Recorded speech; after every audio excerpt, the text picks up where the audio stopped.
Good evening. And welcome to the January 4th, 2012 meeting of the Lake Forest Building Review Board. I am Peggy Vignacchi, Chairman of the Building Review Board. At this time, I ask members of the board to please introduce themselves. Michael Black. Maddie Dugan, Third Ward.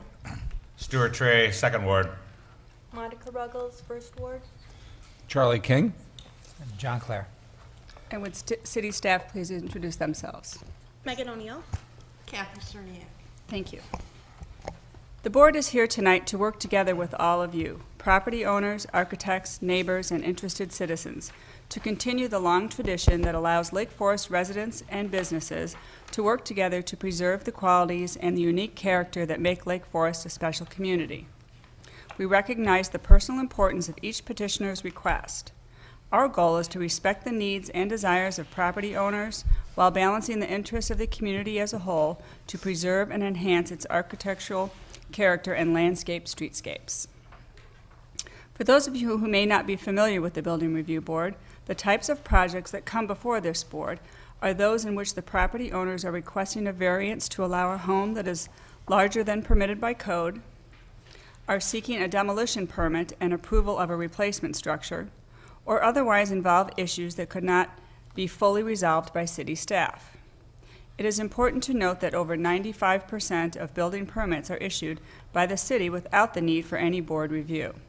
Thus, the board typically deals with the most challenging and sometimes controversial projects. The City of Lake Forest is committed to conducting open and fair meetings. To achieve that goal, the board has adopted meeting procedures, and all parties will be provided an opportunity to speak. These procedures are outlined on the agendas available at the back of the room. This meeting is also broadcast on cable television. Speaking on behalf of the entire board and city staff, our objective is to provide a review process that is thorough, fair, and without unnecessary delay. The next order of business is the approval of the minutes of the December 7, 2011 meeting. Madam Chairman, I received them. I have not had a chance to download them and digest them. If we're going to vote on them, I have to abstain because I have not read them. Okay, thank you. Has anyone else not had an opportunity? We can postpone that until next month? That would be fine with me. Would that, okay, great. Then why don't we postpone the approval of the minutes until our next meeting? Thank you.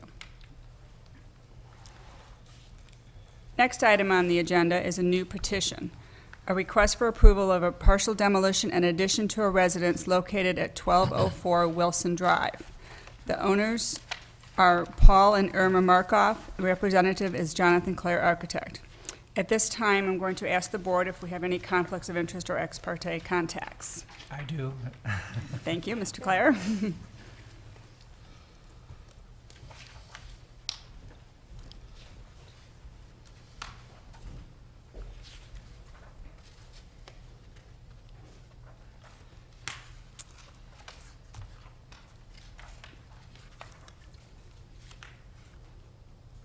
So is Mr. Clare going to present for this petition? Do we know, Megan? I believe there's a representative to present the petition in the Okay, audience. great. Thank you.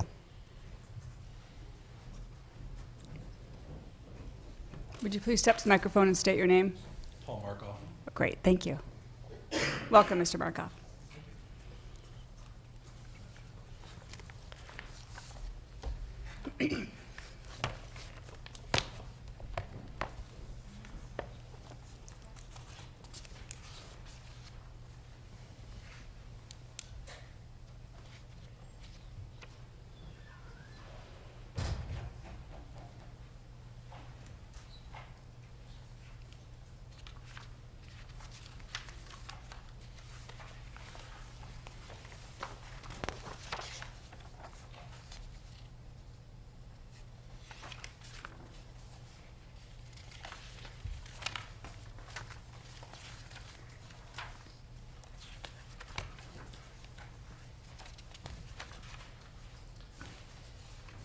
Please begin.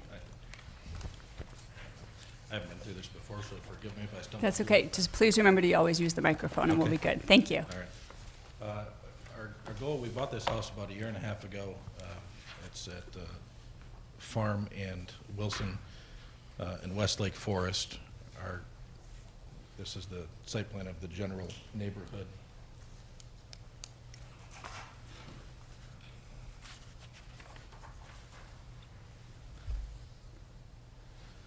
This is the aerial shot of the house. It's set back it faces the corner, so it's on an angle. The markings are from the city. I think they're off a little bit on the property lines. Part of the challenge we had was that we have two front yard setbacks, basically, which made it somewhat difficult for what we're trying to Mr. do. Markup, let me interrupt for one moment. You may pull that microphone out and use it. That might help us a little better for volume. Okay. Appreciate that. Oh. Yeah, you may pull it out itself. It might be a little easier if you're working the computer also. thank That's you. great. Thank you. Thank you. This is the existing structure, except for there is a sunroom addition that was demolished about a year ago. It was a veritable flood in there, so a waterfall, so we had that demolished, but otherwise, that's the existing structure. These are the current elevations of the house. I don't know, there's not much to speak to on that. This is the existing first floor. Living room here, that was the sunroom. This is a family room, dining room, kitchen and eating area, and this is the existing garage. This is the existing second floor. It's 4 bedrooms and 2 baths. And this is what we are proposing to do. From a visual standpoint, the primary change is we would like to build a 3-car garage on the north end of the house. The current garage is over here. We'd like to turn that into, well, what I will be using as an office on occasion. The 3-car garage will be on the north end, and we'll be replacing the sunroom that we demolished, and then there's a bit of an entrance here, kind of a mudroom between the proposed garage and the sunroom and the current space. What that would entail is changing the driveway layout a little bit. We currently have a circular driveway, as denoted by the dotted lines. Would have to come out a little bit because that corner of the garage encroaches on the current driveway. We would eliminate we have a third curb cut here for a driveway to the current garage. We would eliminate that and create basically an entryway here for a car as well. We would propose some screening vegetation between our house and the neighbor. The neighbor's driveway is here as well, and their garage is there. So there's no approach to their living quarters. That's a little bit beyond here. And these are the proposed elevations, front and rear. What we wanted to do primarily, one of my concerns was that we have a mansard roof currently, and I have some health concerns. We can't get in the attic right now because the only access is covered by a whole house fan. I've heard there are potential mold issues with that, so what I wanted to do was to put on a hip roof so that there's a little more elevation on it. What that would entail in removing the mansard, though, is it would expose the second floor structure, and we have white brick on the first floor and then the mansard roof on the second. We would take off the brick and then just side the house with hardy board and put on a hip roof. The windows would all remain in the same place, except obviously for the proposed garage addition. On this left side, we've got double hung windows, or was what we're proposing to replace what's there. because they'll all have to be set back when we take the mansard roof off. Casement windows on the left side here, and that's because that's the kitchen. There's a countertop there, so we can't have the larger windows there. And the proposed garage addition, we would, for symmetry, have the casement windows on that side of the same size as well. Otherwise, the openings are exactly the same. We'd build out the porch a little bit, just to go a bit more with the style. On the rear side, this is the view of the garage. The doors would be away from the street. And this is the sunroof, the proposed sunroom addition, the replacement sunroom here. The chimneys will remain brick. These are just different elevations here. Nothing it looks the same as the rest of the place. It doesn't change as much. There's no other, from any elevation, the windows all remain the same.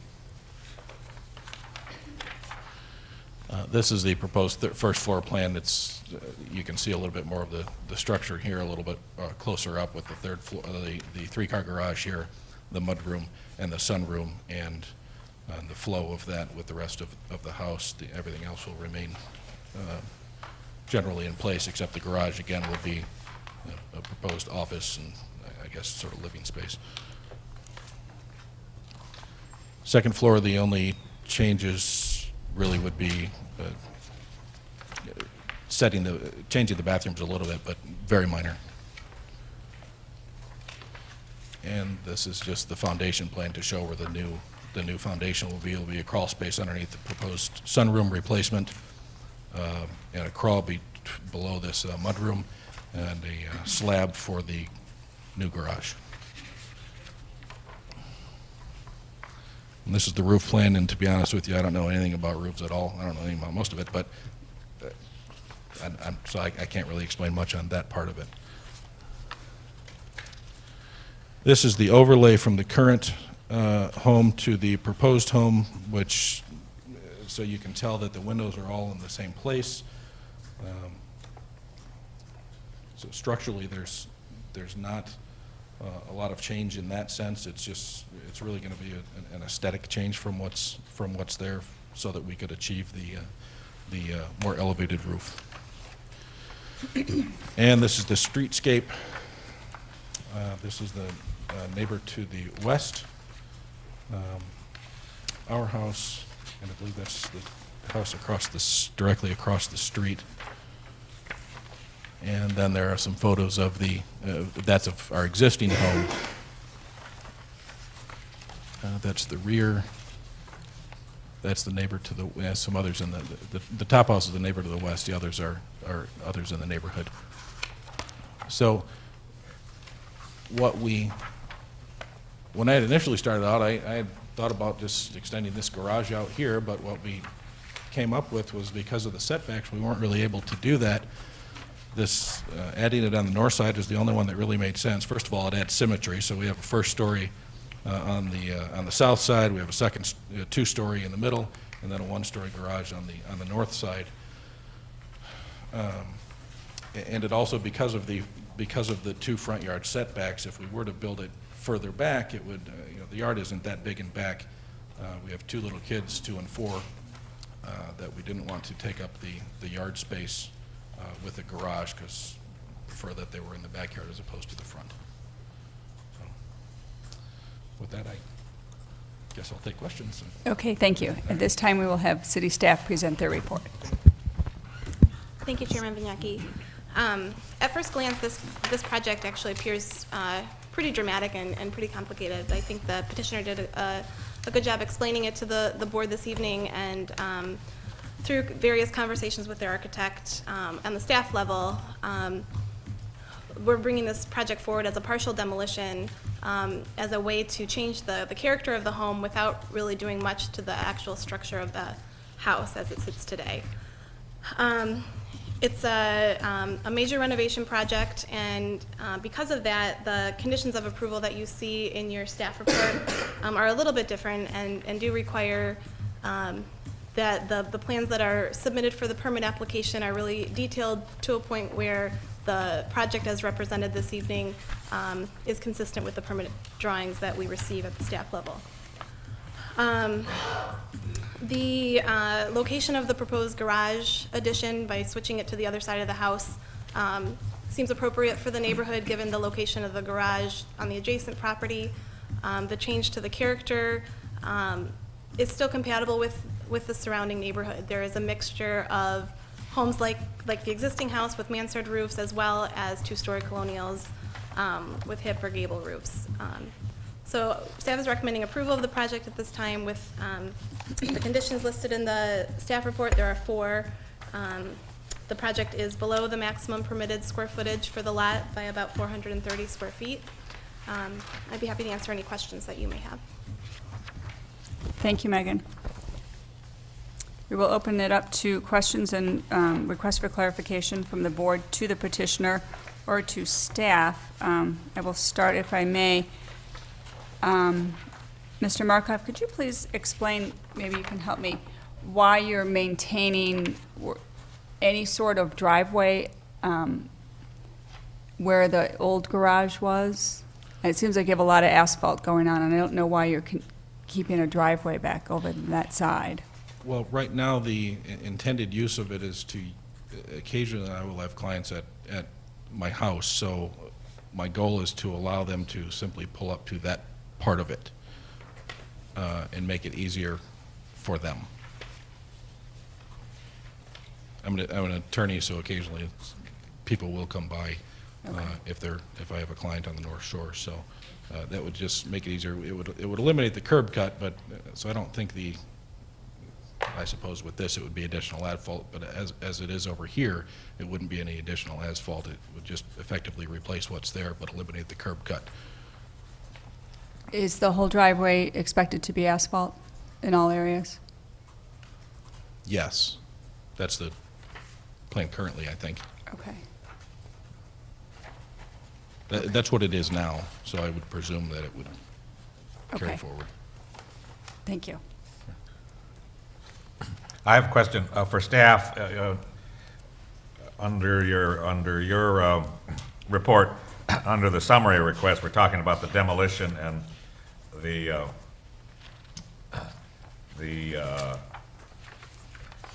code calls for if it's more than 50%. And I think what you're suggesting is prior to the permit, we don't have enough information here to make that judgment as we speak, I don't think. I would say, as presented this evening, this represents a partial demolition.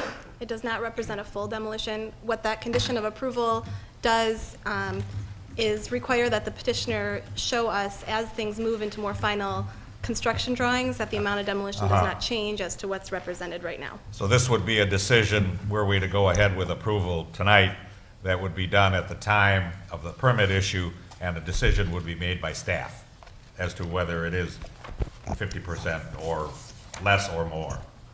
We would verify that the Yeah. permit drawings accurately reflect what's being Okay. approved this evening. If additional demolition is proposed or the project changes scope in any way, we would bring it back to the board for Okay. further consideration. All right, thank you. I have one other question for the petitioner. In your statement of intent, you indicate that you're concerned of mold. Is there mold in your attic and it's inaccessible? I don't know if there is because it's inaccessible. The only opening in our ceiling from the second floor to the attic is encompassed by a whole house fan. Oh. So to get up there, we'd either have to cut another opening. Take the fan out or? Get the fan out somehow, and I don't know I how to believe do that's against code, but I'm not a code that. person. It's That not my could well area be, either, yeah. so, Because there are, I mean, I have a mansard roof too. Yeah. That's a scuttle hole and somebody stuck a fan in there apparently, so. well, right, Yeah. and unfortunately, we can't get there, but from a couple inspectors, they've suggested that it's potential. I don't know if there is or not. Yeah, okay, all right, okay, thank you. Maddie? Yes, can you explain to me what hardy board is? My understanding it's a type of siding, but it might be made of concrete of some sort. Because my but it's- question, on the list of materials that you use, you say you're going to be using wood clapboard siding.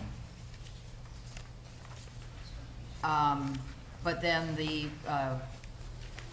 you refer to as hardy board. Is hardy board wood? Yeah, I don't think it is. I think what we had intended was the hardy board on the siding, and the roofing material might be the, Well, then there's an inconsistency I don't, in the description of exterior materials on the city form. Unless can you clarify that? Just based on conversations with the architect, I would go with the notation on the elevations, unless the homeowner says otherwise, that the hardy board is the desired material. And it gives the appearance of wood siding, but it's lower maintenance material choice that the board has approved for other projects throughout town. Okay, so it complies with city code.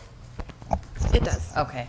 And is the homeowner, if mold is discovered in the attic, is the homeowner bound by code to have remediation done to remove the mold? We would certainly advise it. Okay. And your plan, and what is your plan if mold is found up there? having been involved in some mold litigation in the past, I would absolutely intend to use appropriate remediation measures. That's the whole point of my concern with this roof, so yes. Okay. Couple more quick questions. The chimneys that you have are going to stay. Are you going to resurface them or paint them, or what is your plan? The intended plan is to leave the surface as is, the brick, but to paint them to more appropriately match the house. Okay. And then one more question about the color of, go on with someone else, I'll find it. Okay, thank you. Well, that's a good lead into, what is the color palette for this that you have in mind? I would like to do gray. Gray. I'm not sure what degree of gray. Gray with white. Gray with windows, white trim windows, and white yes. trim, Yes. White gutters, Yes. and then, and the chimneys, you think that would be a painted material, or painted on that? I think we would paint over the brick if that's possible. My understanding is it's doable, so, yes. And the color of the roofing shingles? To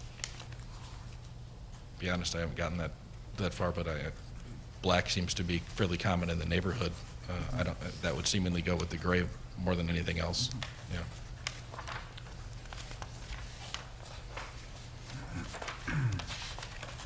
I don't have any further questions right now.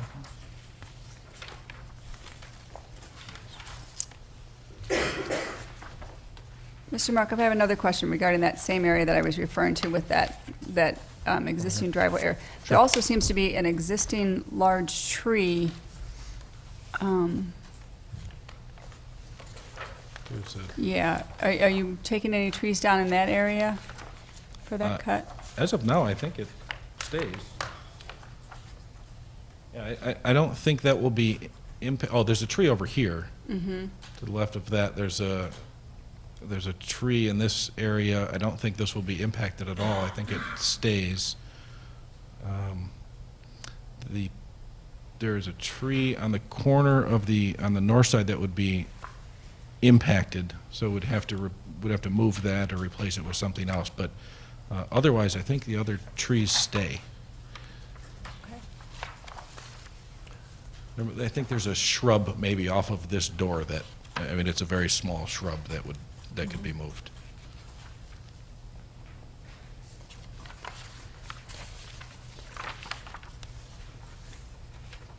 And then are all windows to be replaced?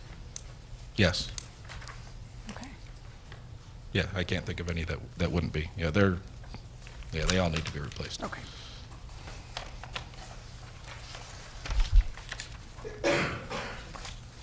Is there any plant material between the two driveway aprons currently?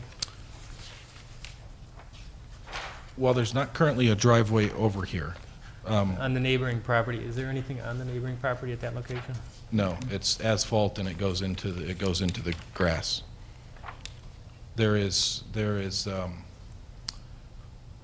a small fence back here, actually, I guess it's outlined right here, there's a small fence here.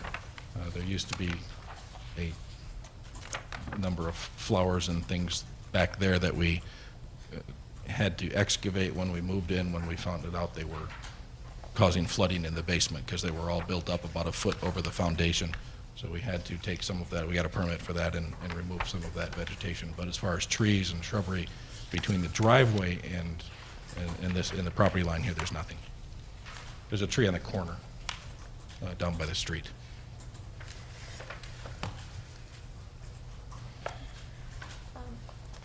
Is the intention to remove the second floor walls? Like, you know, when the mansard roof comes off, would you keep the second floor walls as is? The structure on the outside? Yes. Yeah, the walls will stay. The mansard is, I'm telling you what you already know, I'm sure, but the mansard's just a false extension, basically. So that's what causes the need to reclad the outside of the house, is once we remove the mansard, that's going to be exposed, but it's going to be straight up from where the brick is currently on the first floor. But we'll keep that structure. The windows will need to be set back to that level, because right now they're extended out into the mansard part of the roof. So, staff, if once the project goes into construction and, you know, the petitioners see that the second floor walls are full of mold or in disarray, does that really, they would still be able to take the walls down to like the first, you know, the second floor plate without coming back to the board? It's our expectation that the project will be built the way that it's being shown to you this evening. I think if they need to do some exploratory demolition to see what the condition of those walls is before they get into the project, we can work out some of those details with the permit application. Okay. But ideally, those decisions would be made before they get too deep into the project. Because there is a bit of work, you know, you're taking the roof rafters off, and you have to keep the second floor walls there, and then you're moving the windows in and out, and you could see how it'd be easier just to bring it down to the, you know, the second floor plate and Right. start over. So that was just a question. You mean remove the entire second floor? The exterior walls. Oh, okay. Well, I certainly hope not to do that.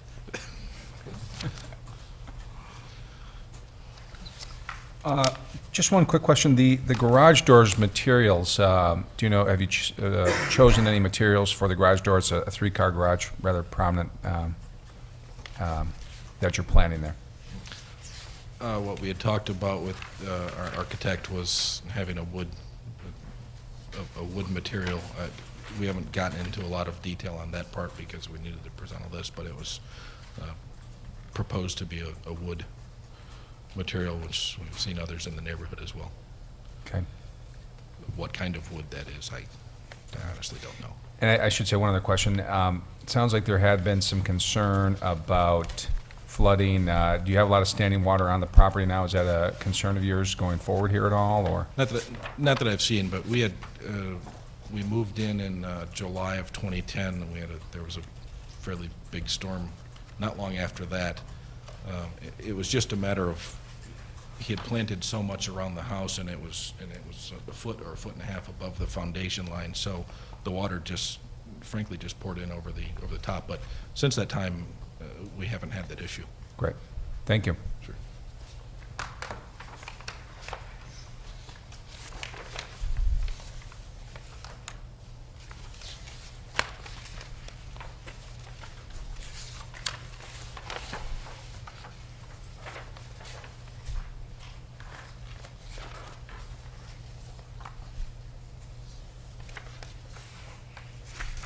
On the streetscape, what is how much higher will the house be with the gable roof than it is with a mansard? As a matter of feet, And, yeah, honestly, I don't know. I don't think it would be more than 10 feet higher, but I honestly don't know I what the don't- pitch was. I'm not sure I see a dimension. Staff, it's within our code, or in Lake Forest code, is it not? The height, Correct. yes, okay. At least on the streetscape, it looks like it's still lower than the house across the street and to the west. It's not intended to be a very Yeah. steeply pitched roof. It just needs to be a little steeper than what's there. Okay, thank you.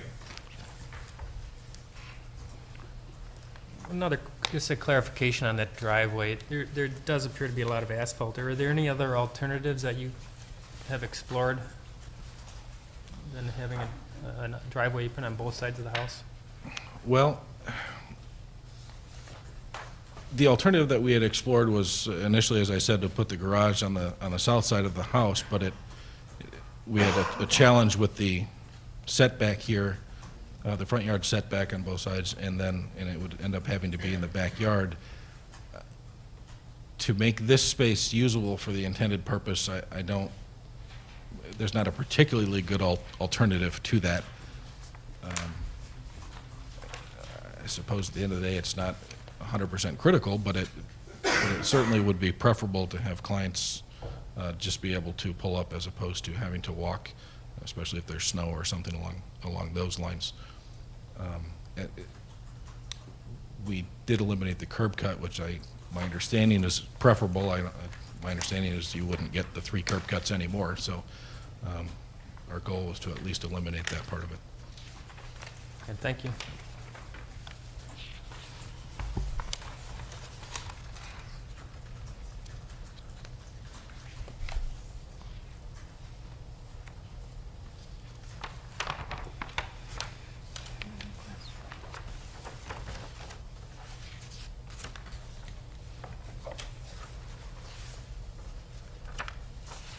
The columns at the front porch, what material are those, and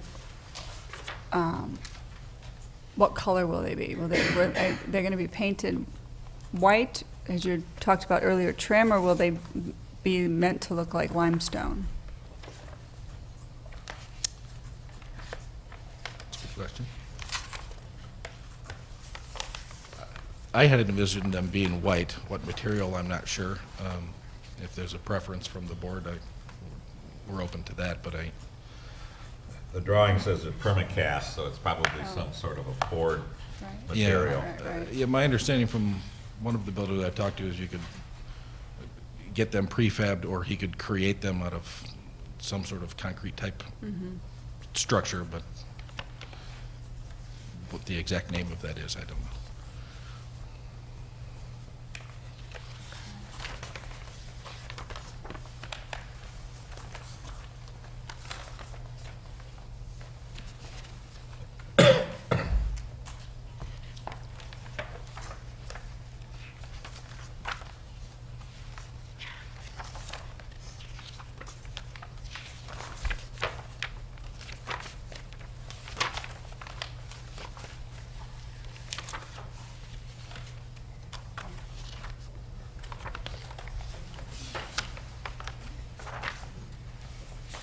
So I presume you're not changing any grading on the sites, other than, No, it doesn't change at all. Okay. From what I understand, it's a completely flat property as it is, so.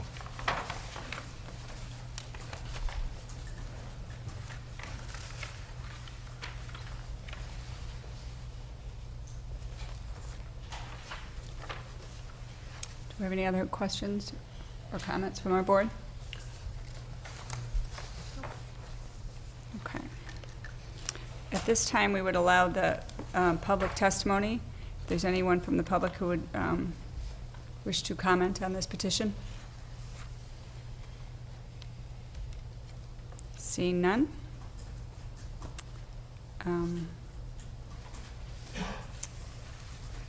Does the petitioner have any final comments? No, thank you. Okay, thank you very much. We will take it back to the board for final questions from the board, for staff or the petitioner. Any other questions? Okay. Then we will now take it to discussion amongst ourselves here at the board.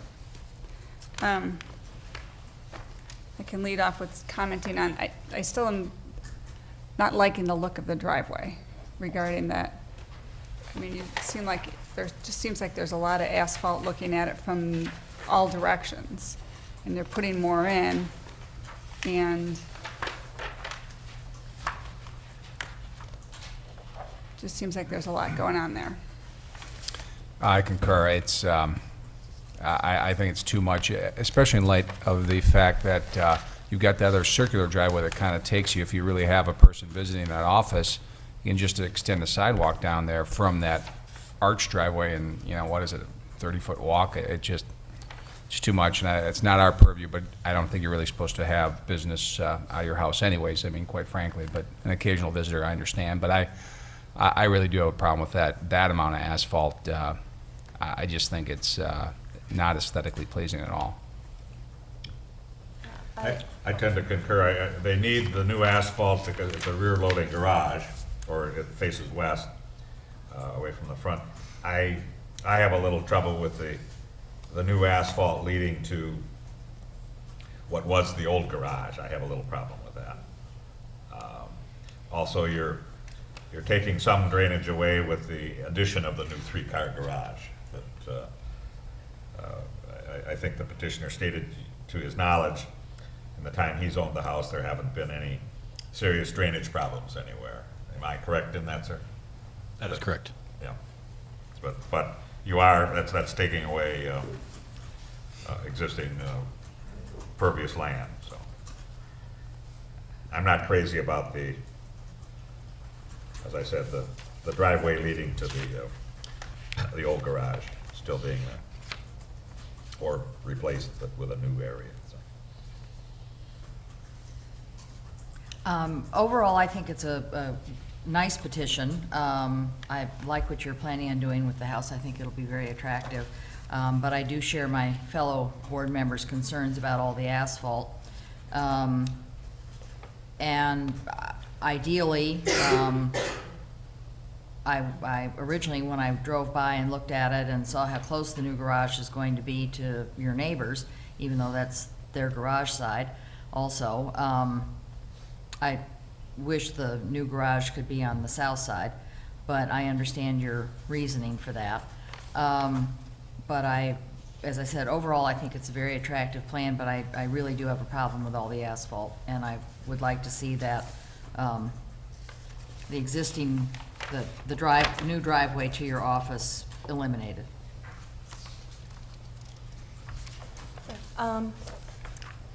I also agree with the whole driveway issue, especially, I mean, the driveway, at that portion, your clients are sort of led into the kitchen area, so I think there's some, kind of confusion, having that other driveway there. But overall, I think, I actually commend you for remodeling the home, keeping the existing home, the footprint intact, keeping the home under bulk. I think that's all, fantastic. I think the colonial style is, appropriate to the neighborhood. The lower masses of the garages on either side looks great. The proposed garage facing the garage doors towards, the side yard as opposed to the front corner, I think is also great. Oftentimes you're greeted with 3 garage doors, and that's not attractive. And I think with the screening that's going to be provided, I'm in favor of that. I think it's very nicely done. I only brought up the second floor walls as a possibility. In case that is something that happens, I just want to, to make sure that if there's something here that the board, said, okay, you can't do it, if you have to take down those second walls, because sometimes in construction, the rafters are sister to those, those wall studs, and things happen, so. But I don't think that, that changes the appearance, and that's what we're really here to review, so. That's about it for me.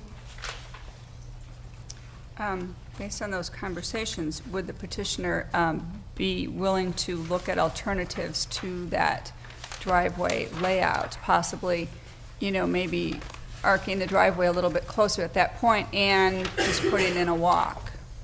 Seem to have a lot of resistance on the board and on that portion of the driveway. I noticed that, yeah. Yeah, sure. The other aspect that I guess I'd like to consider is we had proposed a shed out here for the lawnmower. I do it myself, I don't hire people. So the lawnmower and the snow blower, there wasn't really room to put it over here with the setbacks. So I guess my only concern would be if there could be some sort of slab or Well, something, whether yeah, it's brick or. I think a nice walk would Yeah, still if- accommodate all that equipment. It could be a wider walk, maybe, right now, it's only about Right. 2 feet wide, but if it could be a little wider, then sure, I think we could do that. Yeah, I think that might certainly appease the board, and I think it would improve the look there. Just seems like there's, you have a big corner view, and it's a lot of asphalt Yeah. currently, and you're adding more, and that still will be seen from streetscape pretty much in a lot of directions, so. Yeah, we would certainly consider, as I said, it wasn't 100% critical, it was more of a convenience issue, and also, and I forgot about the shed at the time we were discussing it earlier, but it would be difficult to drive a tractor or something, or a snow blower across without some sort of harder surface around the Sure. shed. Okay. Thank you. Okay, thank you. Okay. Oh, I wanted to just say, I think it's a very nice design. I think it'll be a real upgrade to the house in the neighborhood. And the only things that I was concerned with, again, was the driveway. And I know it's going to be very tight between the two driveways, and hopefully there's enough room that you can get some screening in there that will stay there. And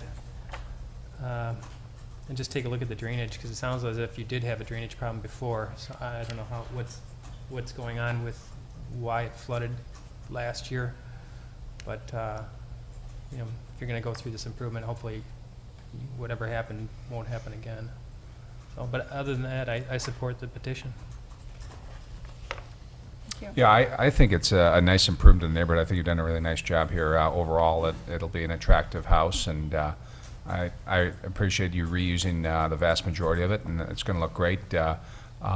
I just think, again, the asphalt, the additional asphalt that you want to put in there to the new offices I don't think it's, maybe it's somewhat necessary, but I think overall it really detracts from your overall property having it there, and I would say that my approval is contingent upon that not being part of the plan going forward. And one other question, comment would be on the shed here. That's a pretty prominent location for a shed, and just want to make sure, it says the future, and I don't know what the rules are governing sheds, other structures, but certainly I don't feel comfortable approving just something just says future shed right now as well. So I don't know what would govern that going forward at all. Megan, any thoughts on that? They would have to apply for a building permit, and city staff would ensure that it was screened and meets the applicable setback and zoning requirements. Okay, thank you. Yeah, and depending on the size, it might need a foundation. Sure. Okay, that being said, maybe someone would be interested in making a motion regarding this petition with the condition that the drive at that portion be modified to a walk. I believe the petitioner was willing to accommodate that request. I'll make a motion to that effect, that that we approve this based on the staff comments, and also look at removing that south driveway and putting in a walkway. I second it. All in favor? Aye. Aye. Opposed? None. Thank you. Thank you. Thank you all Motion very is much. approved. Congratulations. Thank you. Nice design. Good luck. Appreciate your time.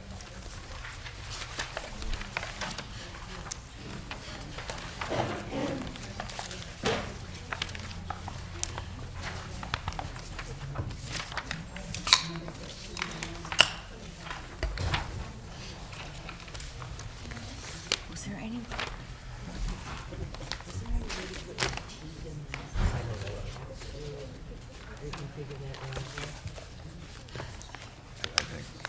I think it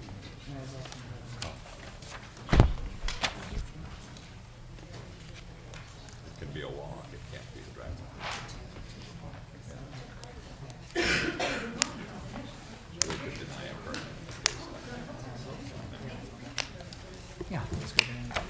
I was hoping maybe offer up, give him a job.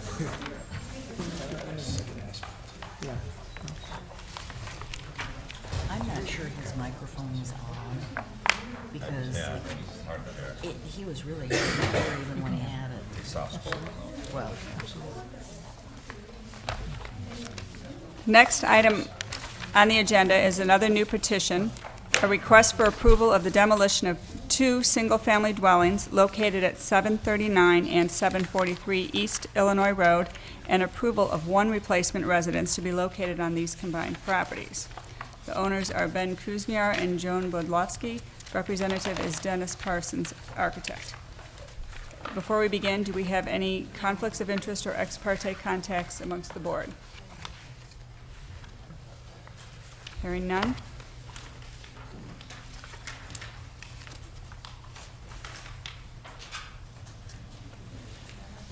A little intimidated by the PowerPoint presentation. You can see from my Arctic Blonde that I'm kind of old school, so we're gonna go with boards because they always work. Great. If you have any, I believe you have all these drawings in your packets as well. And if you have any questions, I'll be more than happy to put them up on the, whatever it takes for you to see. Excellent. And you are Mr. Parsons? I'm Dennis Parsons. Great. Yeah, I'm a licensed architect in the state of Illinois. I'm Parsons Architects. Thank you. And our office is at 28 Spring Lake in Hinsdale. Thank you. And please remember to use the microphone for us. Thank you Okay. so much. Can I come in? Just grab that? All right. Thanks.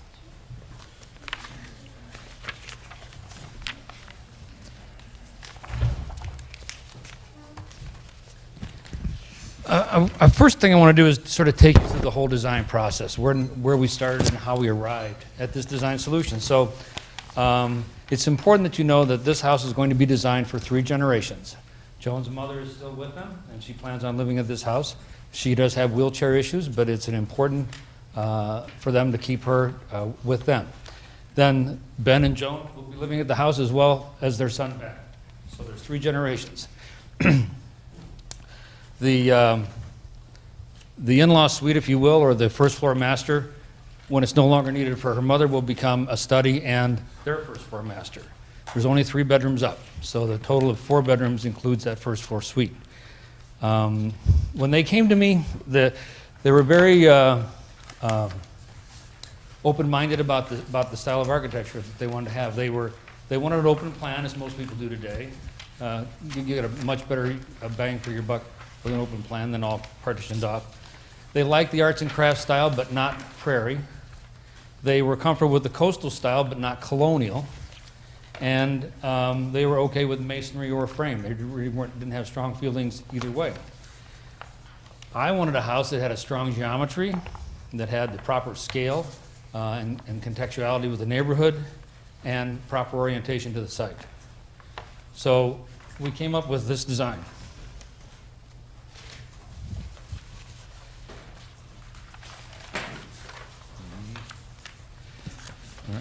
So we have an open front porch as a transition from the private to public space.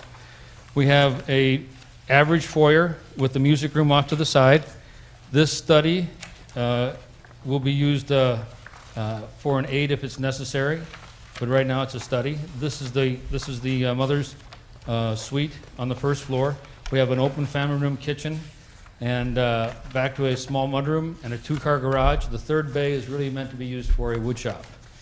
So that's the first floor. We tried various angles on the site. We tried flipping this from this orientation. We arrived at this orientation for 2 reasons. Mainly, it seemed to fit the site the best. It gave us the best opportunity for maneuverability out of the garage. And the houses on both sides are also parallel to the side property lines. They're not parallel to the street, which is a decision we did look at. We looked at canting the house to be parallel to the street because it gave us a better southeast orientation for the kitchen and breakfast area. But in the final analysis, we bumped the dining area out into the backyard so it would take advantage of that southeast light.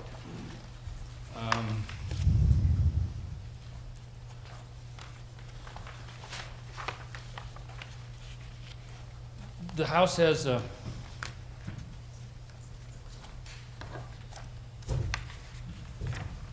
front elevation.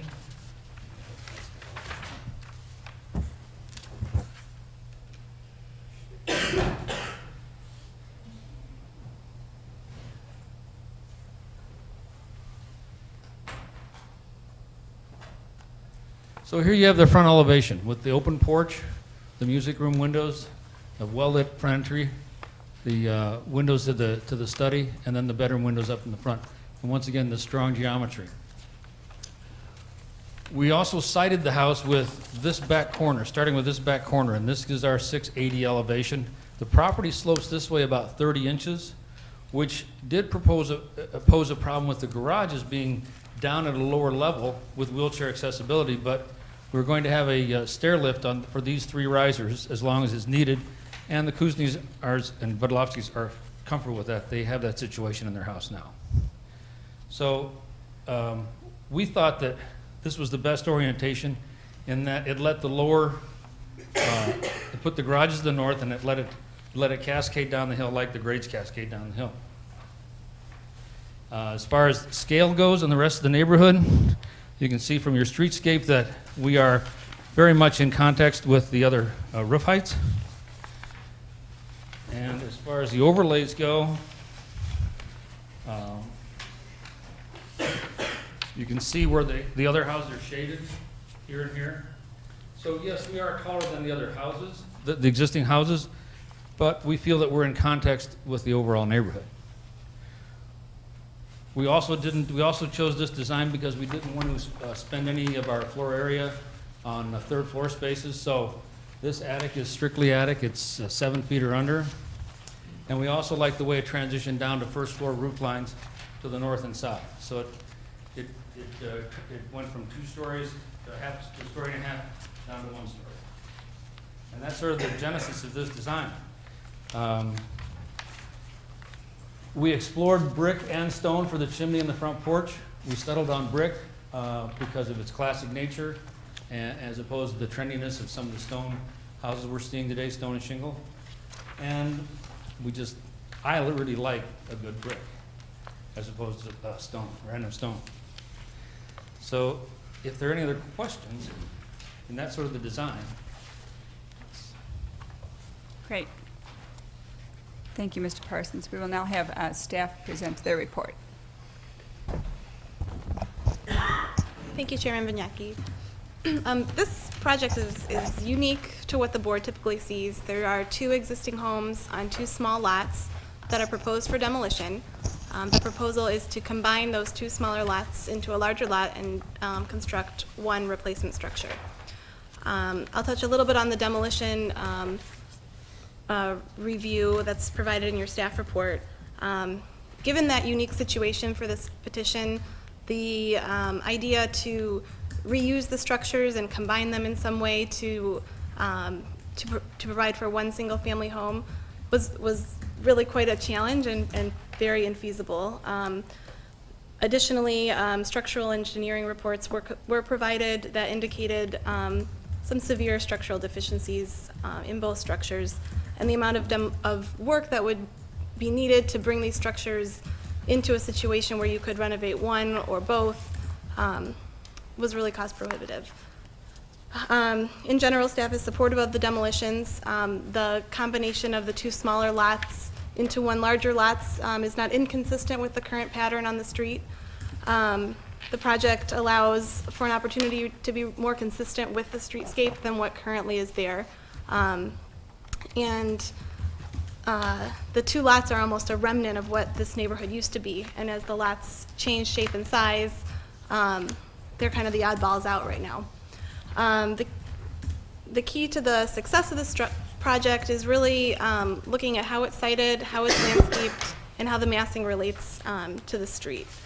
This project, or this replacement structure, will be located closer to the street than the 2 adjacent structures.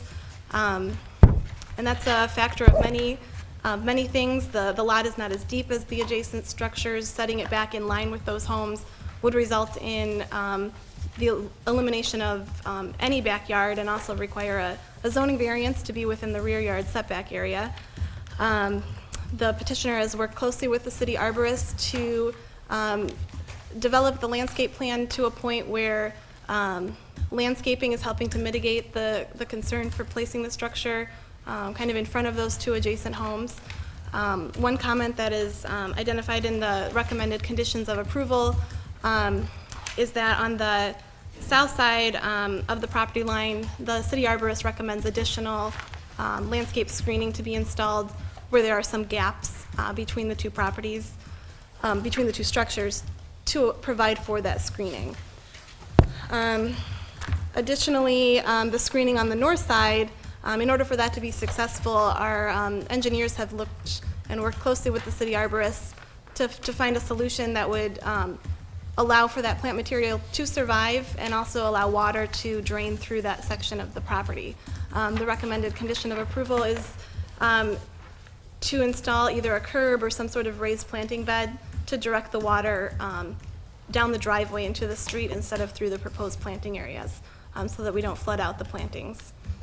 I'll go briefly through some of the other recommended conditions of approval with respect to the replacement structure.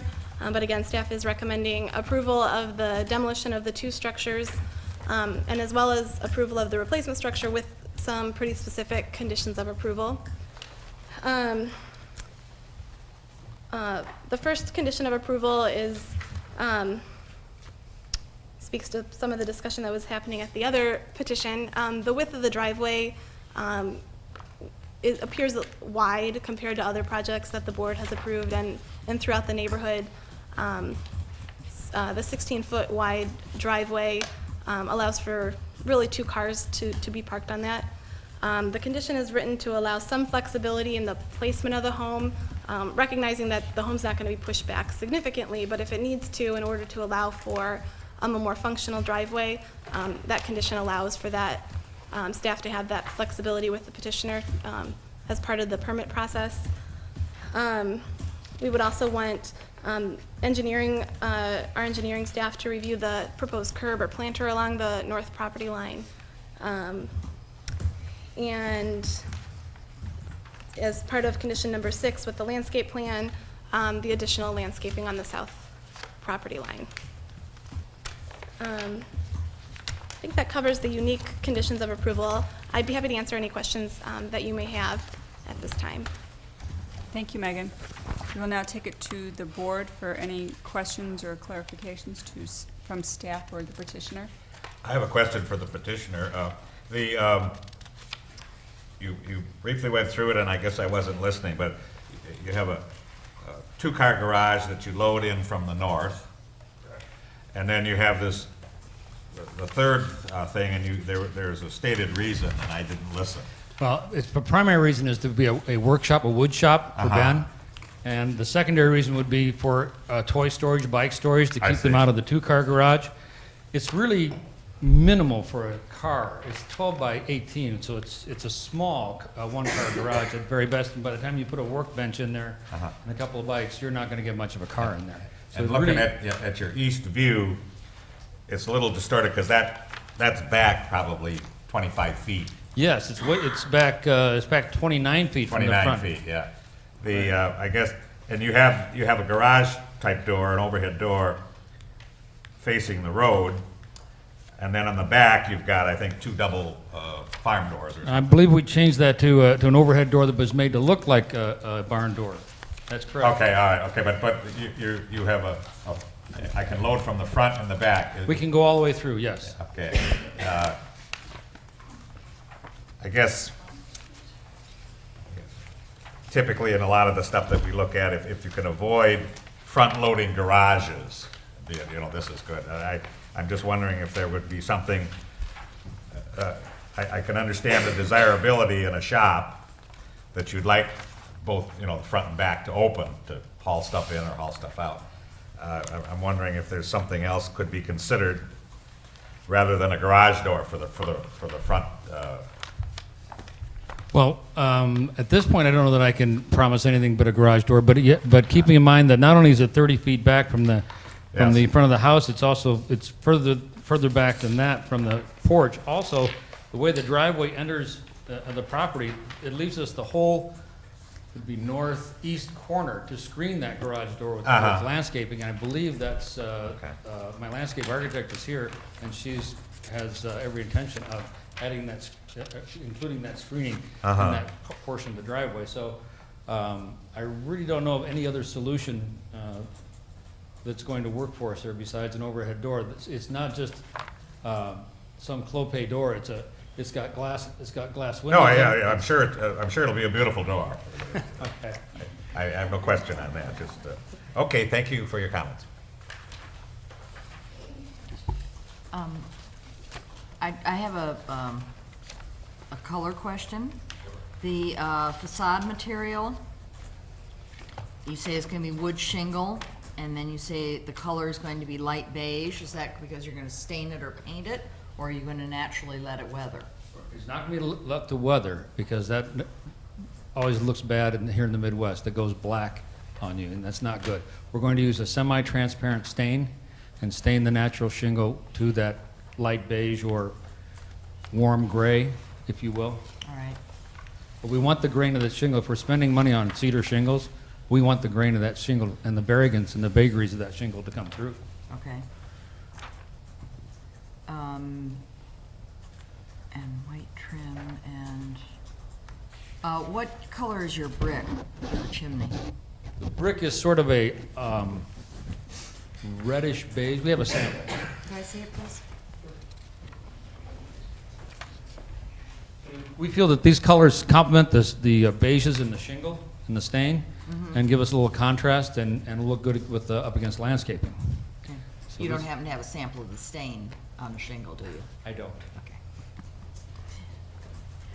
And the roofing color, weatherwood? The roofing is a weatherwood. It's a dimensional asphalt shingle, 40-year shingle. Weatherwood is a beiging. It's a blended color, but it's not quite that dark and not quite that light. So the sample I have is about the size of a matchbook, so you really don't get an accurate description. But I can show you the texture of the shingle. I have a sample board that shows you the texture of the shingle, if you're interested. Yes. Certainly, we'd be willing to look at that. Thank you. So this is your typical 40-year shingle. Right. The color is going to be this second one in from my left, your right. Okay. So that lighter fleck in there is almost the same color as the brick. Thank you. And the reason, we went to asphalt, we didn't do a cedar roof because we thought it was too much shingling. What are your thoughts on the recommendations in the staff report in terms of the driveway, the curb, or the planter feature? Do you have any issues with that? Could I have my landscape architect address that? Sure. Hi, I'm Deirdre Toner, and Deirdre, if you could use the microphone, Would you please I just, do have a site plan. Deidre, you need to use the microphone.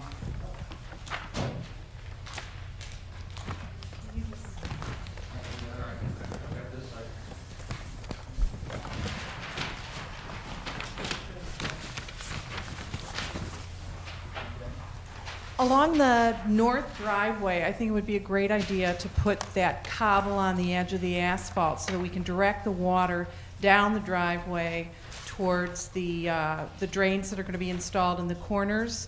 And the drainage will be through a direct board underneath the road to the storm catch basin on the other side of Illinois Road.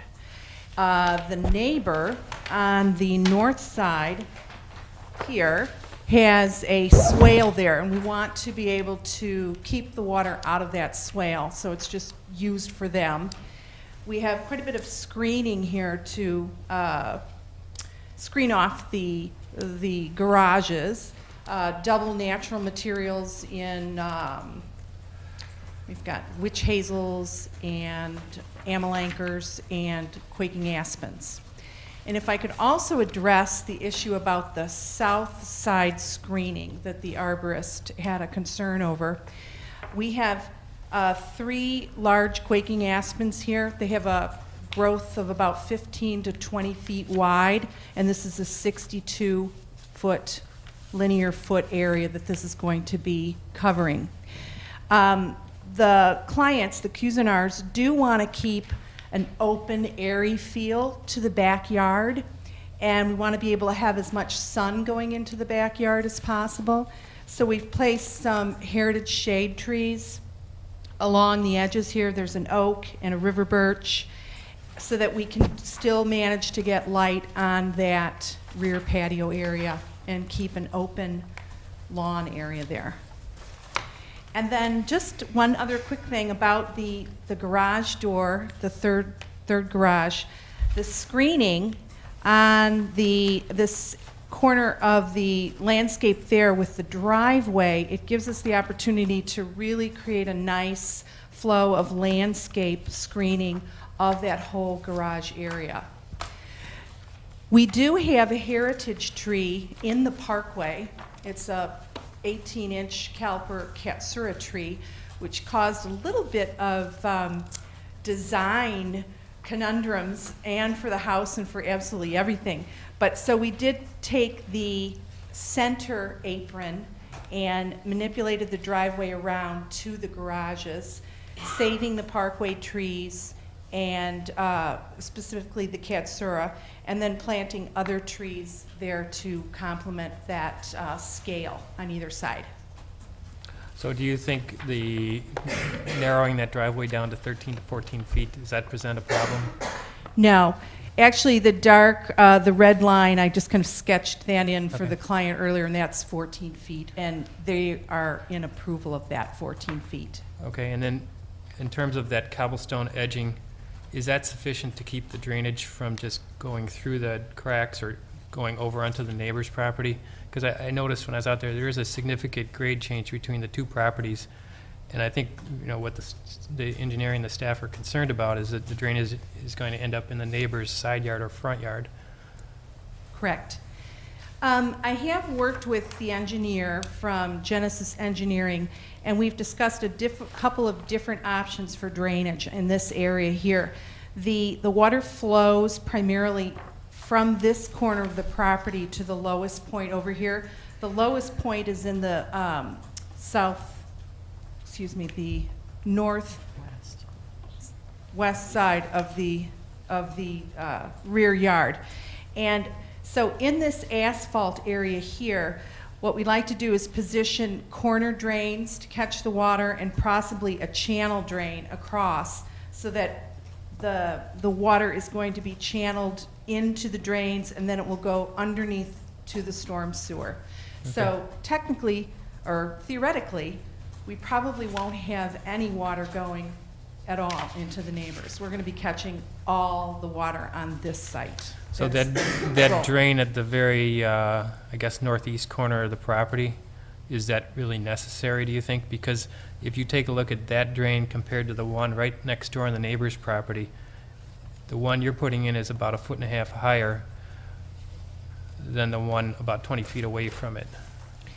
Well, there is an existing storm drain over here on Illinois underneath the road Mhm. that we've been directed by staff to use. Yeah, And so we're not putting any water into that. right, but the that drain. proposed catch basin at by the street, Out here. yeah, it's significantly higher than the one right next to it on the neighbor's property. So I guess the concern is just that, are you going to be able to direct water to that, or is it all just going to bypass that and go to the next one 1.5 feet lower? Do you know what I mean? On the neighbor's property. Yeah, well, that is something that the engineer has worked on, and I think that Dennis has that in his plan. And I But- think if you're just, we don't have to solve the issue here, but the staff's raised it as a concern, and I think it's a legitimate one.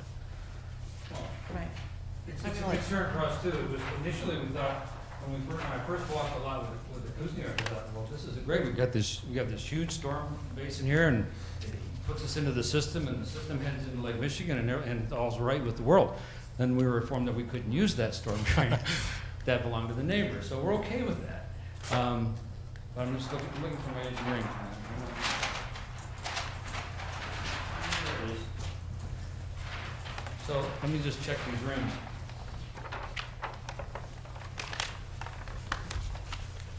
The rim on the neighbors is 674.75, and our rim is 676.15. So you are correct in saying that we're not 2 feet, we're about 18 inches above that. But with the drainage swales in the driveway, it's our intention to encourage, to keep this, anything on our water, once it comes down this way, to keep it either in the driveway or off of that and away from that structure, and get it into our structure before it gets there. So Okay, good. that's our intention, and I have to believe that my engineer will make that happen. Sure. That's all I have right now. I have a question, landscape architect. The trees that run down to be removed, but they're between the two existing lots. They're ash, or they're not dramatic trees of any kind, are they? No, they're box elders. Box elder, okay. Yeah. Okay. And the two are on the neighbor's property, and both neighbors and the Kuzniars are going to be working together to take those down. Okay. And the majority of trees to be removed, we're taking out a total of 224 inches. They're all ash, box elder, and mulberry, with the Okay. exception of one maple and a large Norway maple that's pretty much at the end of its life. Yes, kind of. okay. So. Thank you. Deidre, how much of the plantings in between, at the north and south lot lines are evergreen? There is one evergreen on the south over here. It's an upright white pine. And then that's basically it. The client wanted a more natural, native type planting, not a lot of evergreen at all. This is the only evergreen here. We have, these are primarily fixed screening, cornelian cherry, and amelancher, and then the quaking aspen trees, which are multi-stem, up from the bottom, quite a bit of deciduous screening. So you'll only really get all this wonderful screening for about half of the year without evergreens in there. It's deciduous screening, yeah. Yeah, okay, well, but that's their wish, to not that's incorporate more their- evergreen? Right, I had actually had evergreen in there originally, and the clients really wanted to not have that because they didn't have that on their site, so we changed it. Thank you. Yeah, if you don't mind. Is this on? I believe so, yes. I don't know what I'm more excited to have happen, those dilapidated houses coming down or the horrible trees, but I think what you've done with the landscape can be commended. It looks adequate and seems to address the screening. As to the screening, though, and the architect, you brought up the thought of flipping the house. Did you consider flipping the house, and what was the negative impact to that? Because there is a substantial amount of screening to the house east, and it is all evergreen screening. It looked like a lot of arborvitae, arborvitae through there. And then with the grading issue that you mentioned with the wheelchair accessible versus the lower part of the lot with the stairs and the lift, and having driven the Illinois back and forth a couple of times, it appeared that the better screening to the garage might have been occurring on the other side. And I'm just curious as to what caused this to be the presentation and not the flip. Fair question. We did consider flipping the house. Like I said, we also considered canting the house. The reason we did not flip the house is because we wanted the in-law suite to have the southern exposure and to have the bright light. And we wanted the garages on the north elevation where you're shaded 12 months out of the year.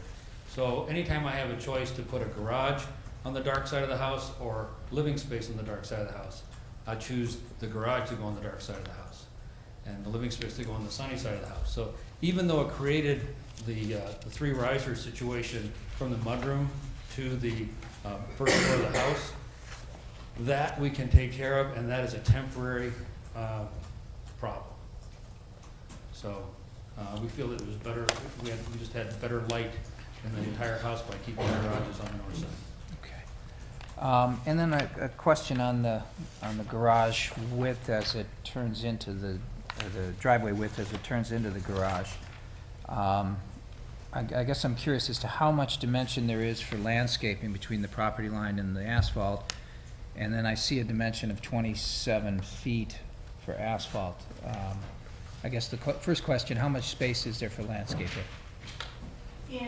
Is there 4 or 5 feet there? No, not there, but yes. It's 3 foot 6 inches. That's 3'6", and you're gonna get ample screening in 3'6"? Yes, And you're gonna be able to make your turning radius in 27 feet with, assuming an SUV or a minivan is in somebody's future?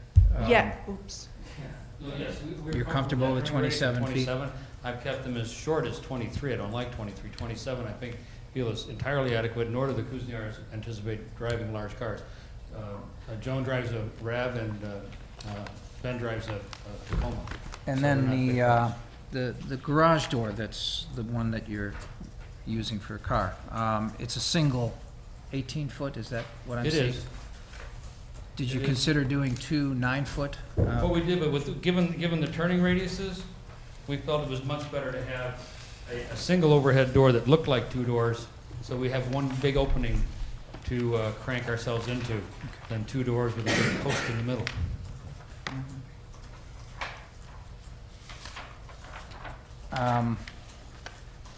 Maybe talking about the meat of the matter, and that's the design of the house.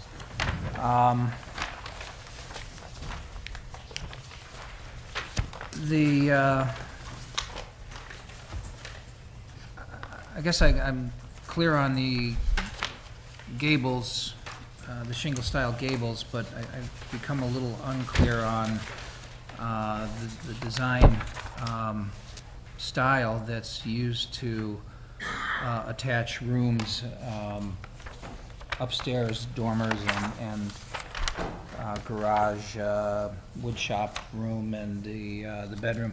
I'm seeing hip roofs, real shallow hip roofs with heavy overhangs, and to me that suggests a possible different style as opposed to the tall, steep gables of the shingle style. Do you want to address the rationale behind that? Sure. The overhangs are exactly the same size, whether on the low-pitched roof or the steep roofs or the hip roofs. The overhangs are all, I believe, 1 foot 11 inches. The reason we went to these lower pitched roofs, one's a stair tower, and we didn't feel that it was. We intentionally made that change. We did look at bringing the gables straight through and putting a gable on that one and putting a gable on this one. So you basically had this kind of look going in all 4 directions. However, I think these lower pitched metal roofs look better. So that's what I'm proposing. We have enough, we have enough roof height to do that. I just didn't think it was as good a solution. If you're if you can visualize this, to take this roof line up and back down, we can do that. I can even ride that gable all the way down and transition it, much the same as this one does. I just didn't think it looked as good. Can you describe the rationale for having 2 downspouts on both the front and rear elevations for a section of looks like about 6 feet of gutter? Well, 1, Is I've that- got a window in the middle, and 2, I've got a lot of roof that's coming down there, and I don't think I can have too many downspouts with that much water coming into that trough. Okay, so it's a factor of how much rain and not a design element? It's a design element, but I mean, I could have done one in the front where I have no window, Right. but I did 2 in the back, and I think if do it once and it's a mistake, do it twice and it's design. So I followed suit front and back. And I just think I can use those downspouts. If one gets clogged, I've always got a backup. So I'm very, very comfortable with the two downspouts with the 2 collector boxes. And on the back elevation, the rear, there's window elements that are centered on the gable, but then below that appears the family room French door is no longer centered, and then the dining room element that projects out with the shallow hip roof is also no longer centered. Is there a reason for not centering? Right, there is. These French doors are centered in the room, and there is a skirt roof above these doors to break up because they weren't centered. When these walls are in plane, when you take this skirt roof off, it's really it's obvious that those windows don't line up, but there is no way I can get these French doors in the center of the great room and these windows in the center of the master bedroom in this design. So we put the skirt roof to help detract from that asymmetry. And the breakfast area is way out in front of this gable. I think it's more important that these windows are centered under those gables. I think that's the main vision that you're going to be reading. This breakfast nook is probably 12 feet in front of that gable, and it's also on the first floor. It's probably not a perfect design, but given all the variables, it's the best design. So the skirted roof is something that's just projecting from the same wall plane. The first and second floor are aligned in the They same are. plane. And that's just there for a cover, or is it there? Is it there Camouflage to? for this asymmetry and a to- cover, Okay. and a cover to, for an entrance, a weather break. Yeah.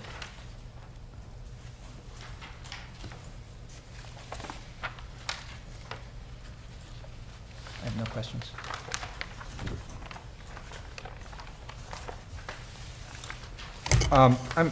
I'm kind of interested in the east elevation as well, and I'm not that familiar with the shingle style. Maybe you could put that up again. This project is going to be out in front of the other houses in the neighborhood quite prominently, and so I'm real concerned about that front elevation as you come down Illinois, how that looks. So I understand the second floor, but maybe you could talk about that first floor, the use of the windows, then get some French doors, and then maybe that element that's troubling is that garage with the smaller windows. It seems incongruent to me, that whole first floor. But maybe it's part of the style. I don't know. Maybe you could- No, it's a fair question. We spent a lot of time on this. We had a couple different solutions. Initially, we had these windows to balance the study windows, but it gave us a big view right into the garage, which, if the lights get left on or whatever, the view into the garage is never that good. So we raised these windows up. Then we looked at putting flat paneling under these windows and flat paneling under these windows to help them be more in context, but being able to raise the sill heights in the garage space. But we felt that just wasn't as effective as the shingling all the way across.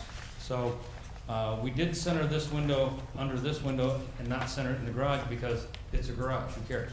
We'll center it under this gable. I agree with Mr. Clare that whenever we can center under these gables, it's a better design.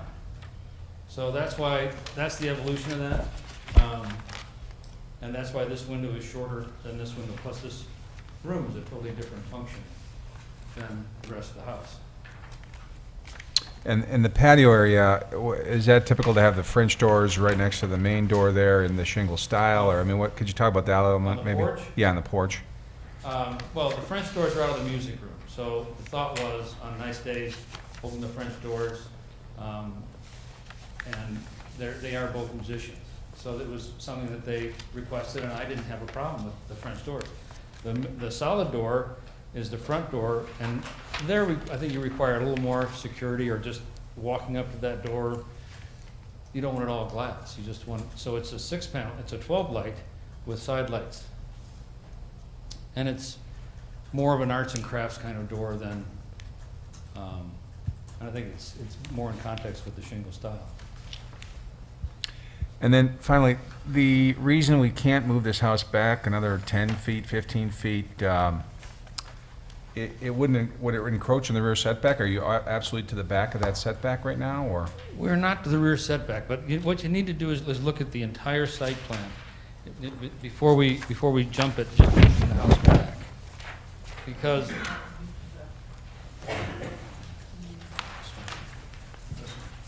if you notice in your packet, what's the best way to do this?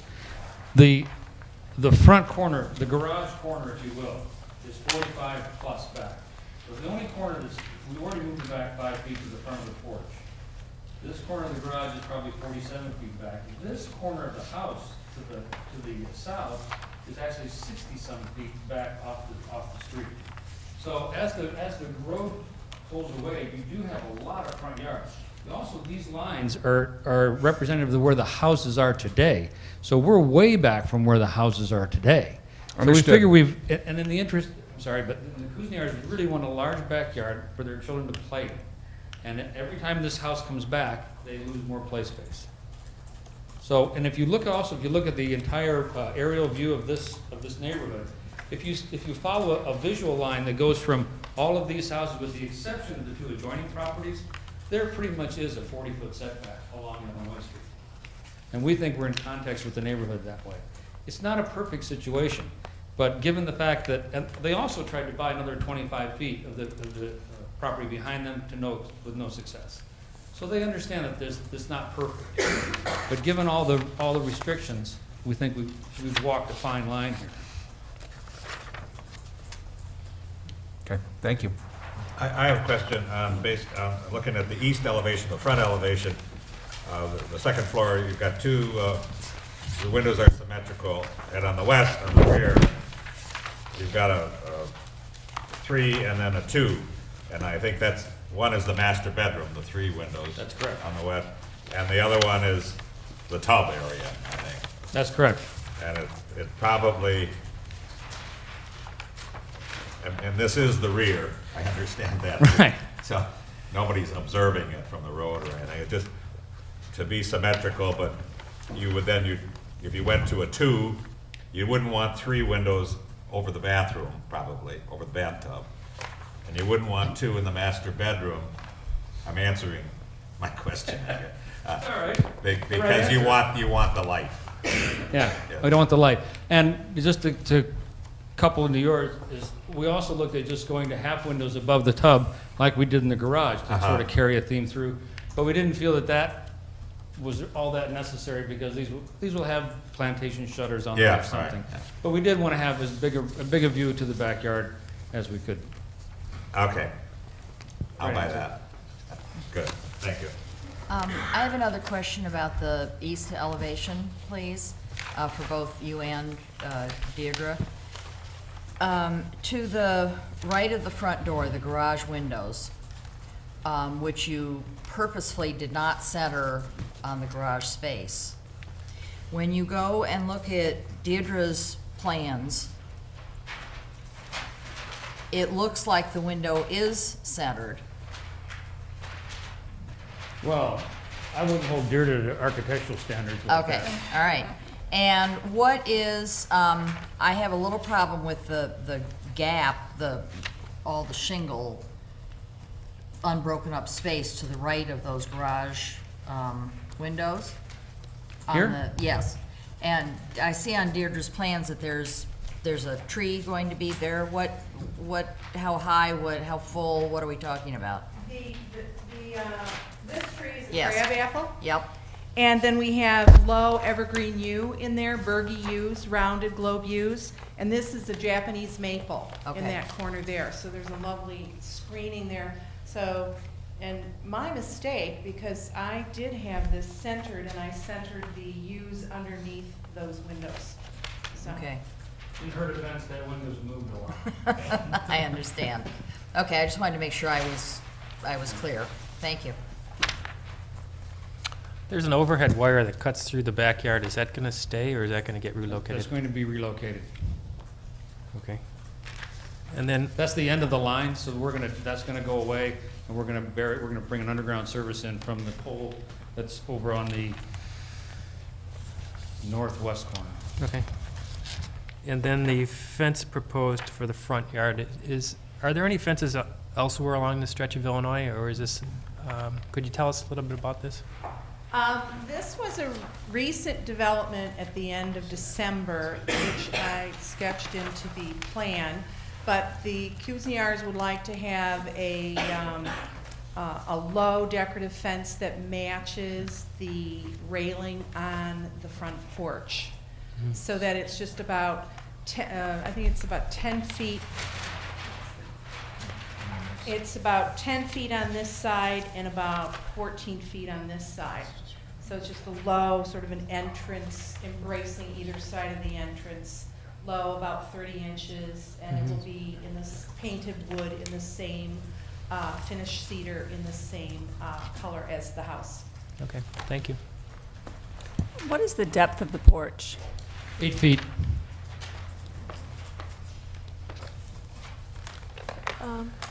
I've got a few questions for you. I would rather just start from the site plan, and then we can kind of move into the elevation. So, the first thing I noticed on the site plan was that there seems to be a small discrepancy between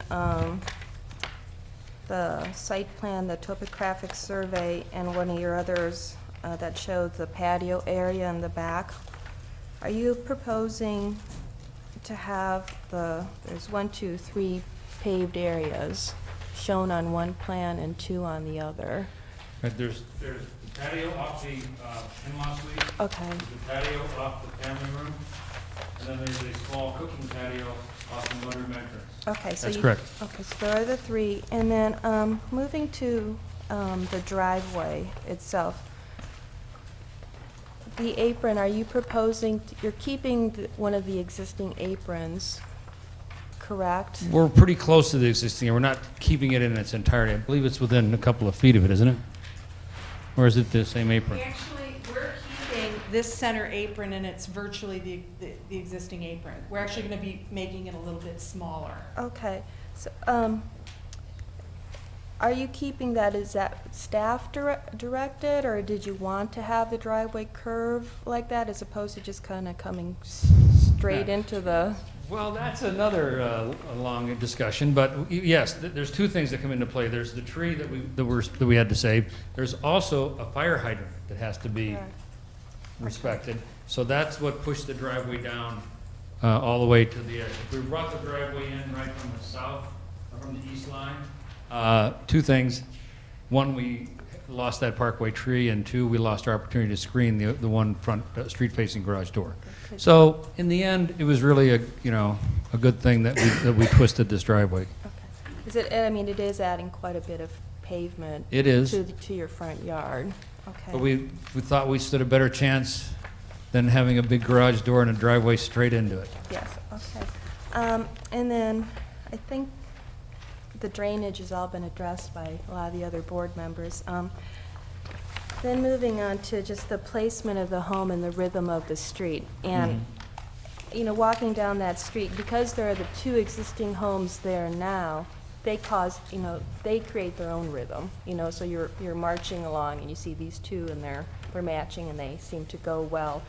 But I think once you take those away, then it feels like the proposed home should go back further to the ones that are flanking it on either side. So I see the kind of conundrum, because those other 2 are so far set back, and the existing ones were so close to the street. So I'm sort of struggling with the location of the home right now. It feels, even though I know it's not as close as the existing houses, it still feels too close to the street. So you did look at We did. placing it We struggled with further this back? as much as you're struggling with it, and I can only direct you to the sheet in your packet that shows the overall view of the neighborhood. Right, this one. No, I mean the color one, Oh. the site plan with the little, that has the property outlined in Okay. red. This one. Well, that one, no, there's another drawing. Kevin, that one. Could I have that one? Can I borrow that one? I'll give it right back. This is what I'm talking about. When you look at the overall frontage down Illinois Street, and you follow that line, and you follow it all the way around, all the way to Sheridan Road.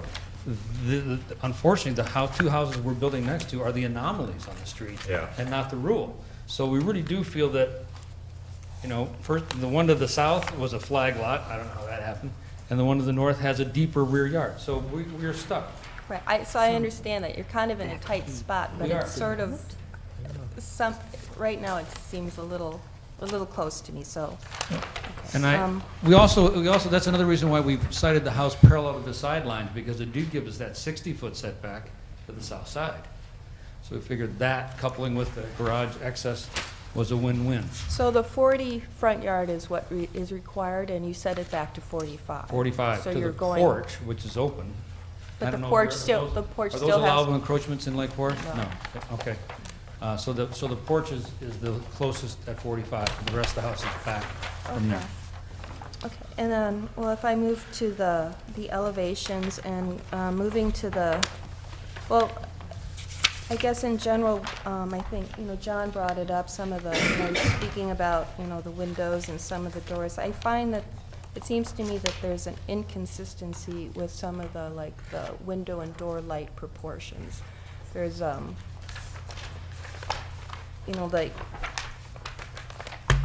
of them, the doors are, a smaller light proportion than the double hung windows, and I think, Well, okay, let me address that. The double-hung windows, it's the client's wish that they be authentic double-hung windows, not casement double-hung.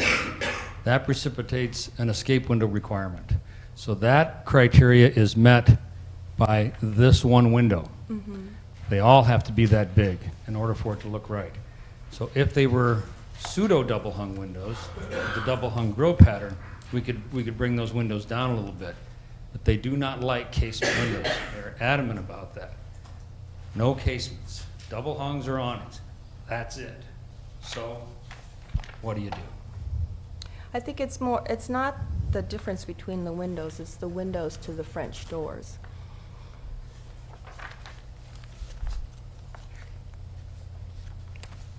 Okay. I don't know how to address that. It's these are traditional French doors. We could put a panel. Instead of 15 light, we could have 12 lights and have a small wood panel in the bottom, if that would be a different aesthetic for you. But Yeah, I don't want think, to give up my French doors. No, well, I mean, I think it's more the proportion of the window mutton sizes of the doors to the windows. Oh, could you mean the actual panes? Right. Okay. That the proportions of those would be more similar to what the windows are. There's so many I more can do that. divisions in the doors than there are in the windows. I can go to an 8-light on the second floor, much like you've got here on the in-law suite. Right. I can do that. And I think that could help, with one of the other questions about, Right. the French doors from the music room Right. being next to the That's- front that's door. very I good. think No, if they were a I'm- little bit more similar in the mutton proportion to the windows, that, Just if when you that's, think you've got it all figured out, somebody comes up with a better idea. I'm all for that. I can get, so that will, then all these panes are going to start to approach a very similar size. I think that's great. a similarity. Yeah, we'll do that on the front and the back, and these windows as well. And also going to the east elevation, I like the porch up in the front, and I'm wondering, is it something, I'm not sure if I'm not reading this graphically, but the center of the porch, is that centered on the front gable? It looks to me like the column on the front porch is not centered on the gable. It's not. Is it possible to center that on the gable? Because if the porch is only 8 foot deep, I mean, you will see that from the street. It's, I think it might be possible I would have to slide everything to the north, and then I've got this column that's starting to, block the French door there. Yeah, it's probably 18 inches off from not lining up with that gable. So my solution would probably be just to make it shorter to the south side and leave the north side alone, but I still want the space between the columns the same. So I've got a bit of a conundrum there too. I don't know. I can't promise it. It just seemed to me it's like it's slightly off. So It is. it should be either on or more So you'd like off. to see the porch centered under this gable, even though it would change the spacing of the columns on the doors? That would be a suggestion. Okay. Well, your last suggestion was pretty good. I can look at that. Do I have to? No, I'm Promise just, that these are tonight? questions. Oh, okay. And- We can- And moving to John's comments and others about the west elevation, and that, I am a little confused about that, the mini roof that's above those, the 4 wide door. This skirt roof here? So that roof actually projects out like 2 or 3 feet? Mm-hmm. Okay. And that's Like 4 or 5 feet, I think. 4 or 5 feet? And that's just to kind of cover I up right? the fact No. that the windows and the doors I can tell aren't you. centered? I'll give you an answer in just a second.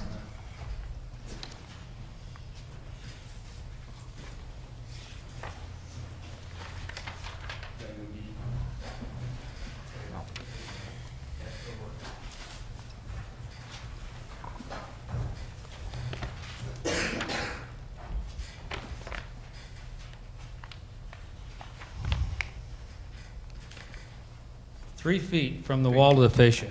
And then there's a bracket that holds up the one There's side. a bracket that holds it up, for sure. And is there a reason that the eave does not align with the eave of the, is it the breakfast, the dining room that's Well- adjacent to it? Yeah, a couple reasons why. These lower sides, partly that's for transition down. This part of the house is built with 8-foot walls. This part of the house is built with 9-foot walls. So that's one reason why these eaves don't line up. The other is, these are 8-foot French doors in the taller space with a pediment head and a frieze and a crown and everything else, and that cranks that roof line up. But that doesn't bother me, the fact that all the eaves don't line up. The low eaves all line up. This eave and the breakfast nook eave and the garage eave, they line up because they're the same wall plate. So that's the only eave that doesn't line up back there? Well, unless you want to count this eve, and the eaves are bouncing around a little bit. Okay.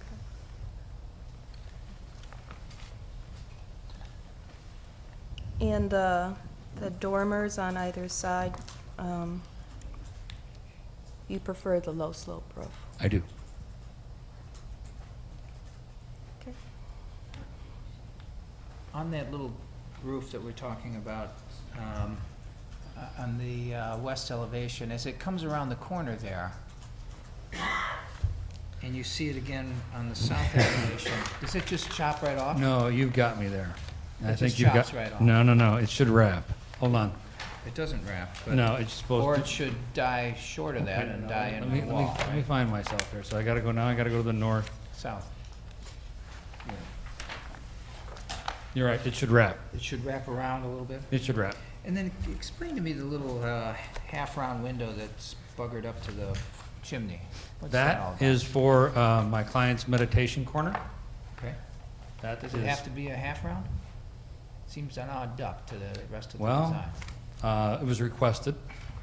We had a choice, we could do a finger dormer, whatever we, and it's the only dormer on the house. It's the only small dormer on the house. It was in the back of the house. Okay. Client had always wanted a half-round window, so why not? And is there a reason why there isn't any articulation on the chimney? It's just comes up and caps off, and I'm assuming that's a clay flue, I see it here. It's a clay flue, and it's a cut stone cap. Okay. And we're just keeping it clean. I suppose we could throw a soldier horse in there or something, or put some stack bonds up on the top if you want to make it a little more decorative. That's not a problem. I'm sorry. Go ahead, now I'm done. The west elevation on the garage, Mhm. are those, is that also an operable door? And if so, why is that door a different design than the front street side? This is an overhead door with an applied cross bucking on it. And it's a different design from the front because it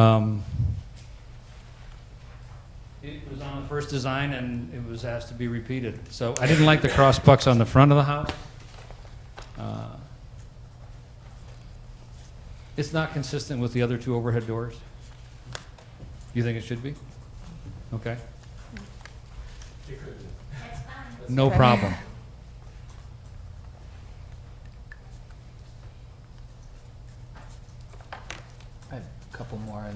Okay. bounce back and forth or something. I don't know. On the east elevation, you've got this band board that's running at the base of the house, and then underneath that, it looks like is that exposed foundation then, as the grade pitches down? There's a little bit that, we're stuck between, 6 inches and 8 inches.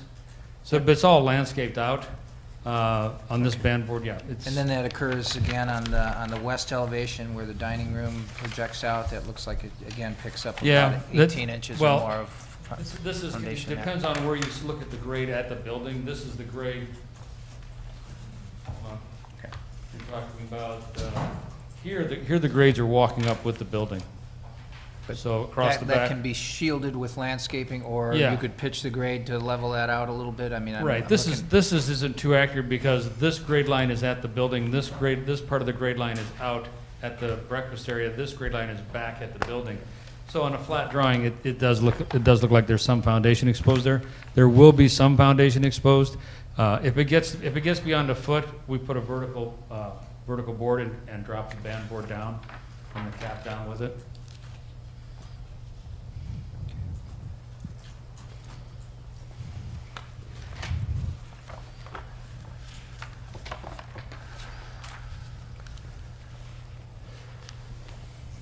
On the window boxes, Yes. my experience is window boxes on a second floor, especially when they're a secondary bedroom, they don't get the love and attention they need to keep plants alive up there.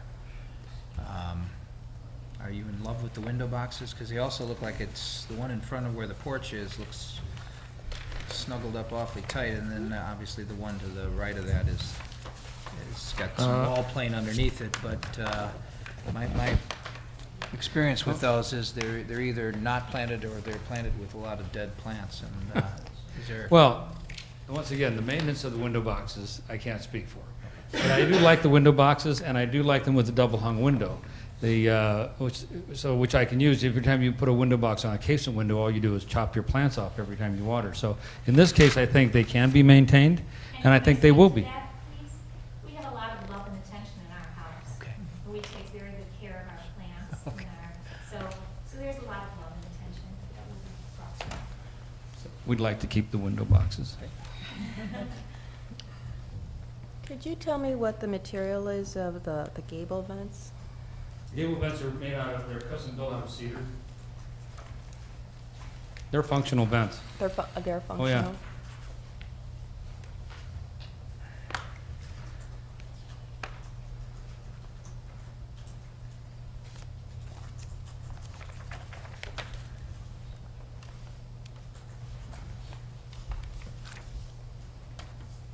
Any other questions? Okay, thank you. At this time, we would invite anyone from the public who wishes to speak regarding this petition. Please step forward to the microphone and state your name. Yes, we need to move that easel, I think, so we may all see you. One moment, please. Thank you. Thank you, Mr. Parsons. I'll state my name and address, Pauline Moore at 2000 Knollwood Road. In the statement of intent, I'm sorry, I didn't hear your name. Would you please repeat it? Pauline Moore Pauline Moore. on Knollwood Road. Thank you. The statement of intent states that these two structures have no historic, architectural, aesthetic, or cultural significance. And that isn't entirely accurate. So I would like the record of this meeting to reflect the historic and cultural significance of the building. I'm not asking that they not be demolished, but I do ask that they be recorded. They are probably the last remnants of the African-American community that existed there on Illinois Road and Washington at the time of the Civil War and after. Free men and freed slaves settled there. They had businesses in the community.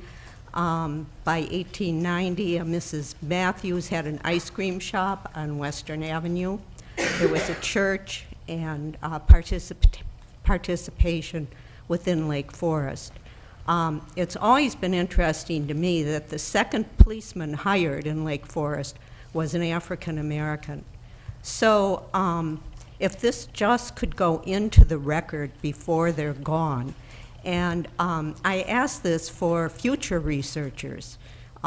We have been doing some research on another historic part of Lake Forest, and the minutes of the meetings have been very important and very revealing. So that's my request.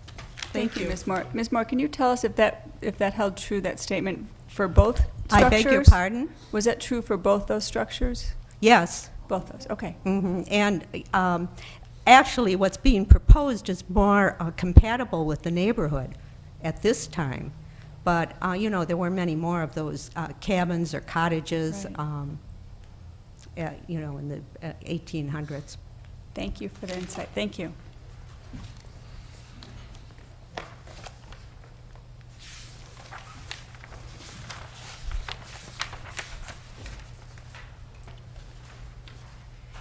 I'm Sarah Wimmer at 1230 Northwestern Avenue. I would like to add to what Colleen Moore just said.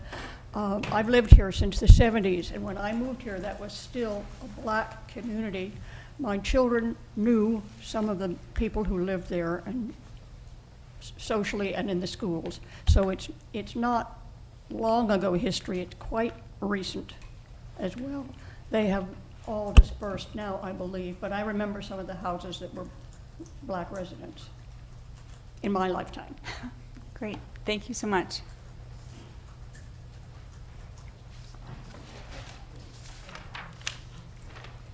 Hi, my name is Linda Carlin. I live at 211 Washington Road, which is at the corner of Washington and Illinois. And I'm glad to see those two houses that are going to be demolished. I walk that street all the time because it's half a block from my house.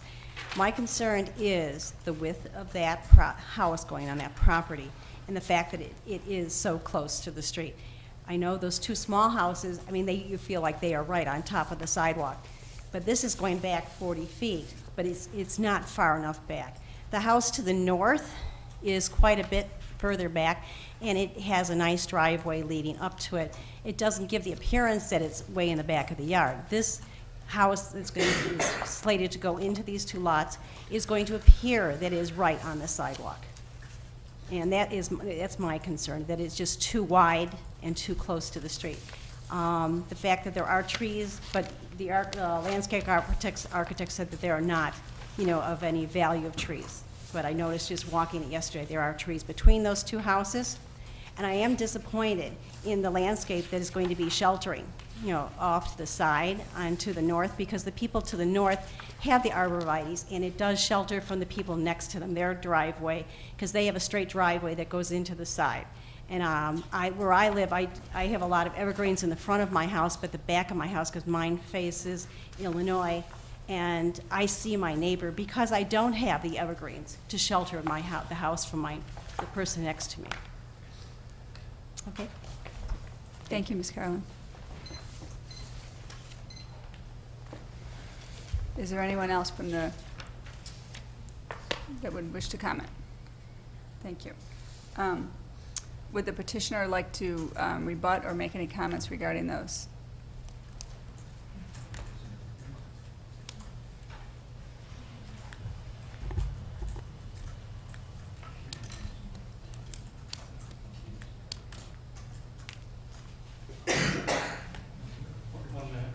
Certainly.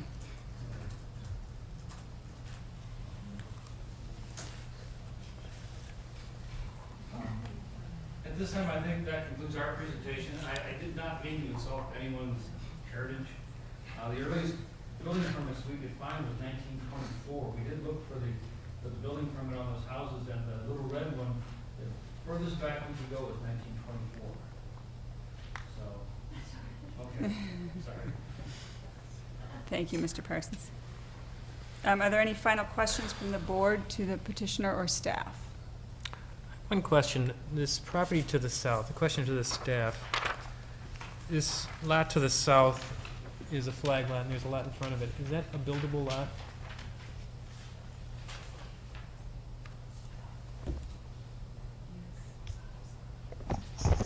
I know there was a house on it at one point, and it was demolished. I don't know for sure that if it was incorporated into the lot where the house that is now there stands. I believe it's still owned by the same person. Okay, thank you. There was a tiny house that was right there, just behind the bushes, and it was taken down a couple years ago. Yeah, that was gonna be my question as well to staff. I mean, what's the history behind 747, the flag lot? I mean, it looks like it was built within itself as a flag and working with setbacks that it had to deal with. And then maybe at a later date, it purchased the next property, demolished the house, and did that to their driveway? So I would imagine that's that's- why that one is pushed back. Correct. And you take a look at that one, and it doesn't appear as if it has much of a backyard at all. Yeah, just, it doesn't. And looking at the plot, you can see it doesn't. Yeah. But the question still remains, is that still a separated lot, and is it still buildable? Do we know that? It appears that they've done enough improvement over both lots that it would effectively combine the two lots. They would have to go through a process to re-subdivide. Excellent. Do we have any other questions?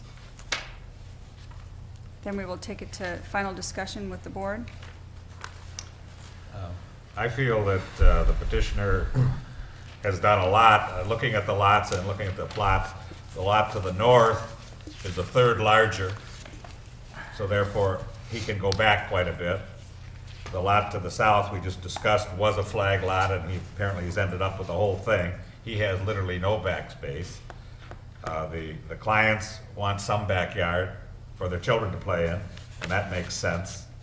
The architect's comment that those houses, both to the north and south, are so far back. Illinois Road curves to the east, and then following on down, if you look as we're now running due east, those homes are in the 40-foot setback. So I have no problem, first of all, I have no problem with the demolition.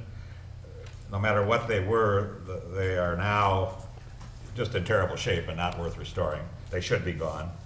And this, I think, will add to the neighborhood. The house is presented. I think they took a look at all the disadvantages of the lot and considered everything, and have done a wonderful job, and I can support both the demolition and the project as it's presented. I too can support the petition as presented. I also appreciate the depth situation. I think if you moved it back too much further, then all three of those houses would be lined up, and no one would have a sense of a yard or any open space between the houses. I would like to see some more evergreens added to the perimeter plantings on all three sides. And I would like to ask that, I don't know if it's up to the city or the Historical Society or the Preservation Foundation, to document the existence of the original houses photographically for the history of the town. I think it's important to keep a photographic history as well as your verbal history that will be incorporated into the minutes. Very nice design on the architecture. I really like it. I like the landscape plan, and in terms of the setback from the street, I'm fine with it.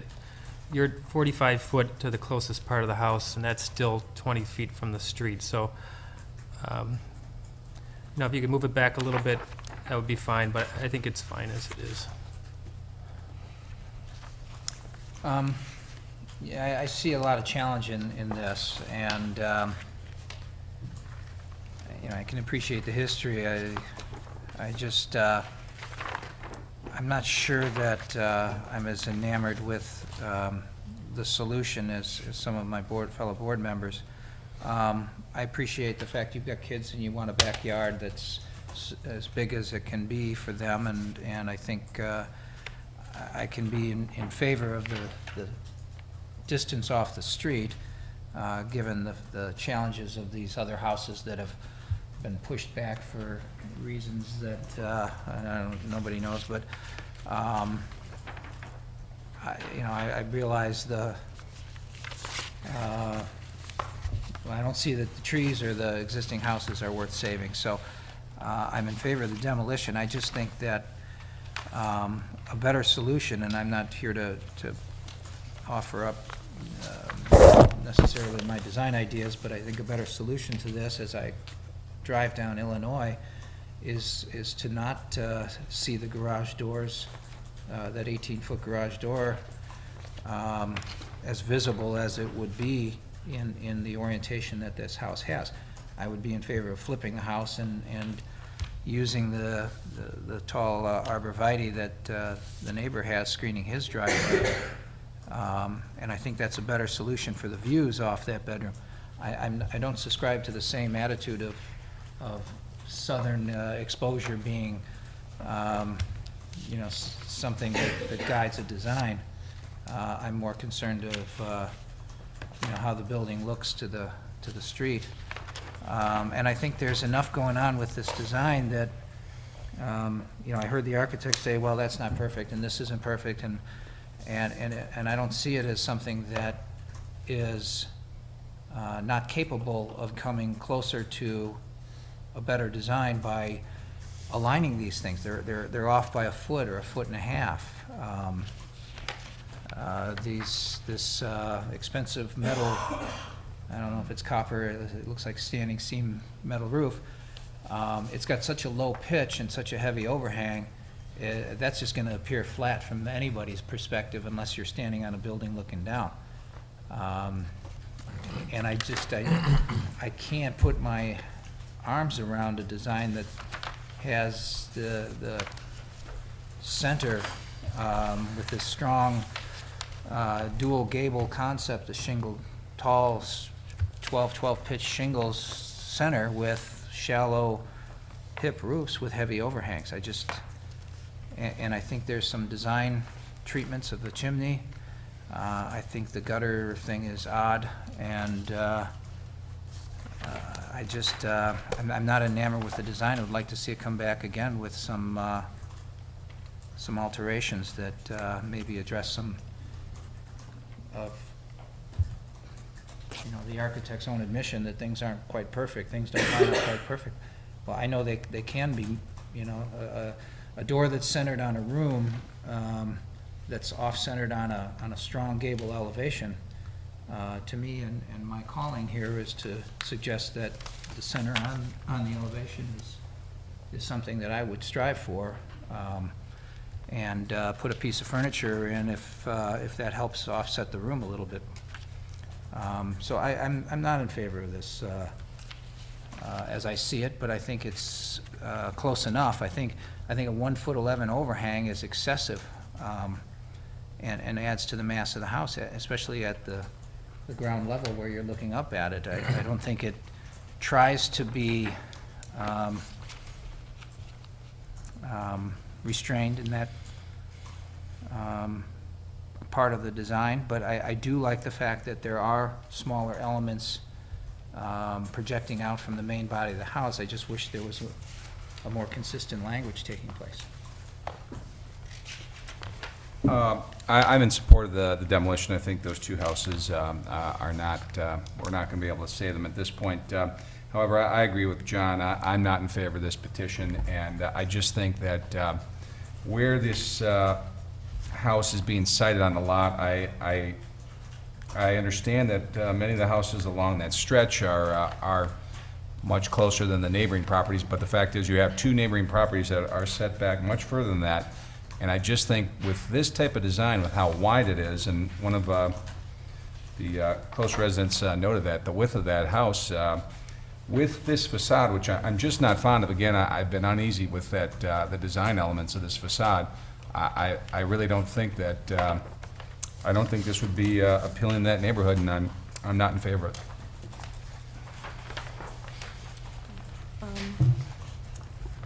I don't know if it was intentional or not, but I think, when I look at the front facade and I see the double gables, it kind of reminds me of that, yeah, there was two houses here at once, and, I kind of appreciate, the two gables and trying to bring down the scale of a fairly wide house by using the shingle styles and the smaller, the porch elements and the garages and such.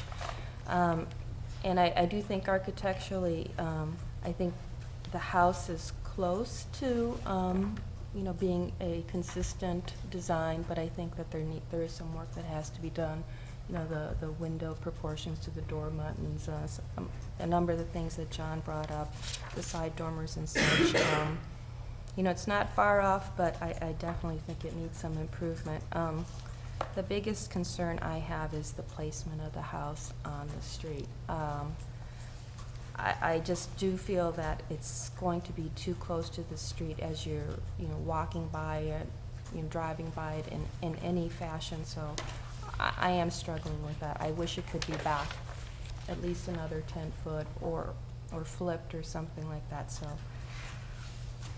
at this point, I'm not really sure if I can, consider passing it in its present location.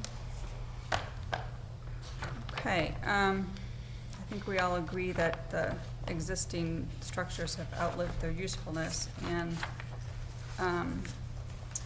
we would all approve the demolition. I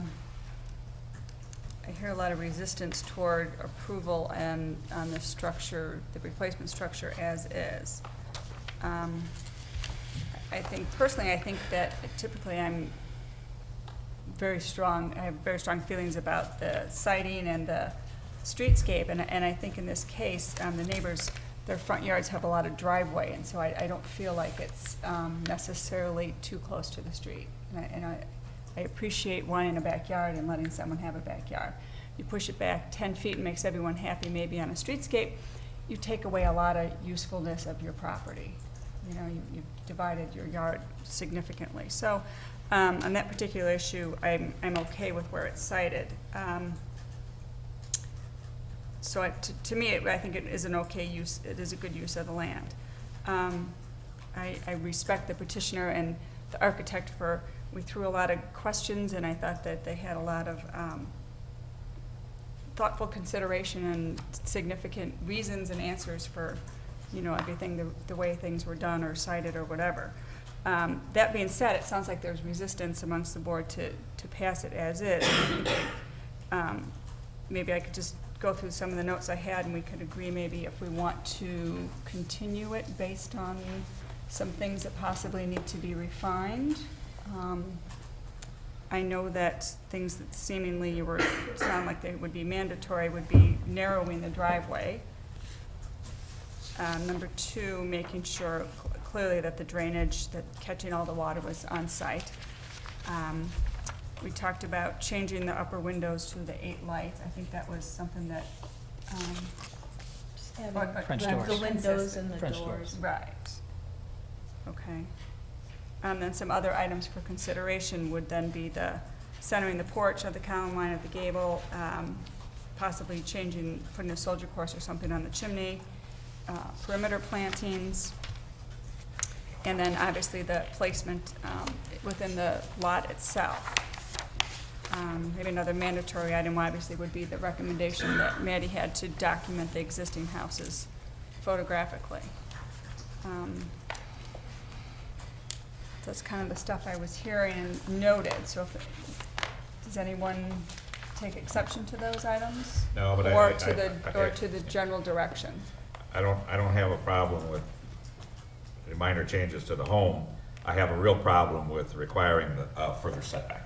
I just think they've considered that the 2 homes to the north and south are way back, as somebody commented, you did, Peggy, they're just total driveway in front, and so to request or demand that they move the house back, I think is wrong. And I would not support that at all. And I think if you take a look at. I had I'm sorry. it in my list of recommendations, not the mandatory, but yeah, but that's fair. I'm sorry, go ahead, Michael. I was going to say on the one site plan where you can see the overlay on the existing homes, the one corner of the house is at the back the very back corner of one of the houses. So this house is almost entirely behind the two houses that are there. But I think once you take those two existing houses out, then the rhythm of the street is left to the two flanking it, which are so much further back. So, I mean, once you take out the two homes, I don't think you can really base the placement of the existing home on their location anymore. Then you have to base it on your surroundings and to be contextual with those.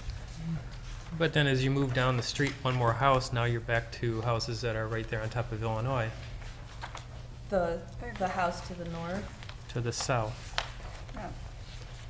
Both directions, actually, right? Right. Yeah, both directions. And I don't think that if everything was lined up exactly back the similar distance, if that creates the kind of, I mean, I understand rhythm and all, but a lot of times character is, when there's something that's unique and different, and a lot of times some of the older homes from the turn of the century, I was just over down Wesley Road and driving by the old house on the corner of Walden. It's like 10 feet from the curb, and it strikes me as like one of the more unique, there's something special about that occasionally. So this has just undue hardship with how the old cottages and some of these funny little lots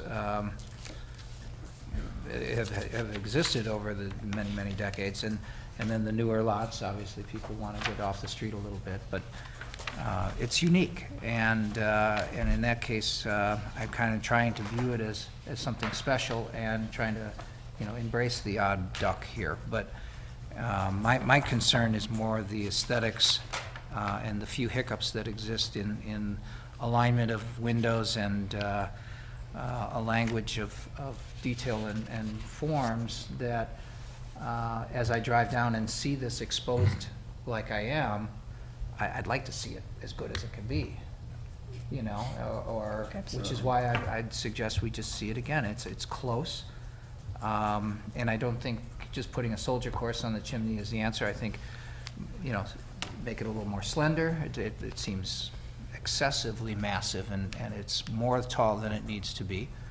Slim it down, work on some of the grill details, that it's not, overly busy someplace and not so others, and work on some of the alignment issues, and I think it's a winner. But pushing it back 5 feet, 7 feet, 10 feet, it's not going to appear any different 2 years from now when we drive down the street and go, oh, look, we moved it back 10 feet, it's great now. Anyhow, those are my opinions. Well, getting to that point, can you push it back far enough where it does relate to those other two structures? You can't. So no matter what you do, you're going to have a house in front of the two on either side of it. Right. So, I don't know. Well, and I think lining three houses up in the same plane, or closer to the same plane than they are now, blocks everybody's view, everybody's light. It has yard impacts for these people. And I really don't think it needs to go back any further. I think that's a very unique neighborhood. There are, as I'm repeating what everyone has said, but I think the back and forth is, of these houses on these lots is interesting to the streetscape. So I don't have a problem with the depth. I agree with John and Monica that maybe a little tweaking on lining some details up on the facade of the house. I agree with that. And again, maybe a little more evergreens in the landscaping and the photographs.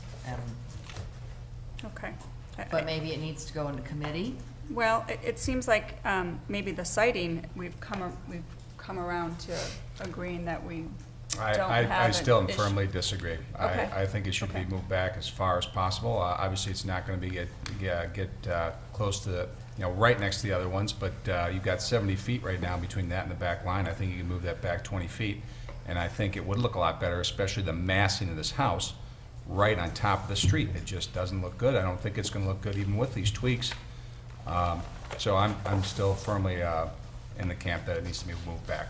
Yeah, I think with the amount of driveway that's in the front yard and with the width and and the mass of the house so close to the street, I think it's gonna look obviously different than the two flanking homes. But years down the road, after this house is built, won't the house to the south look like the one that's a little bit out of context? Because Already it's, does. Agreed, it already does.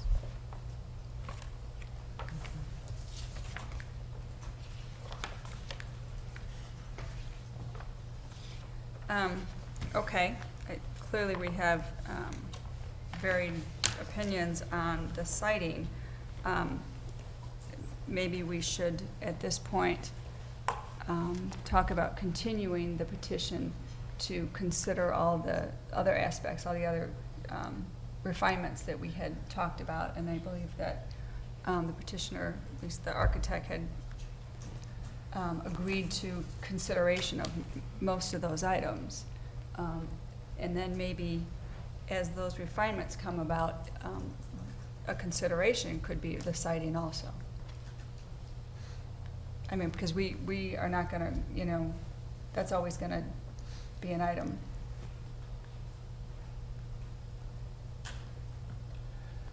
Okay.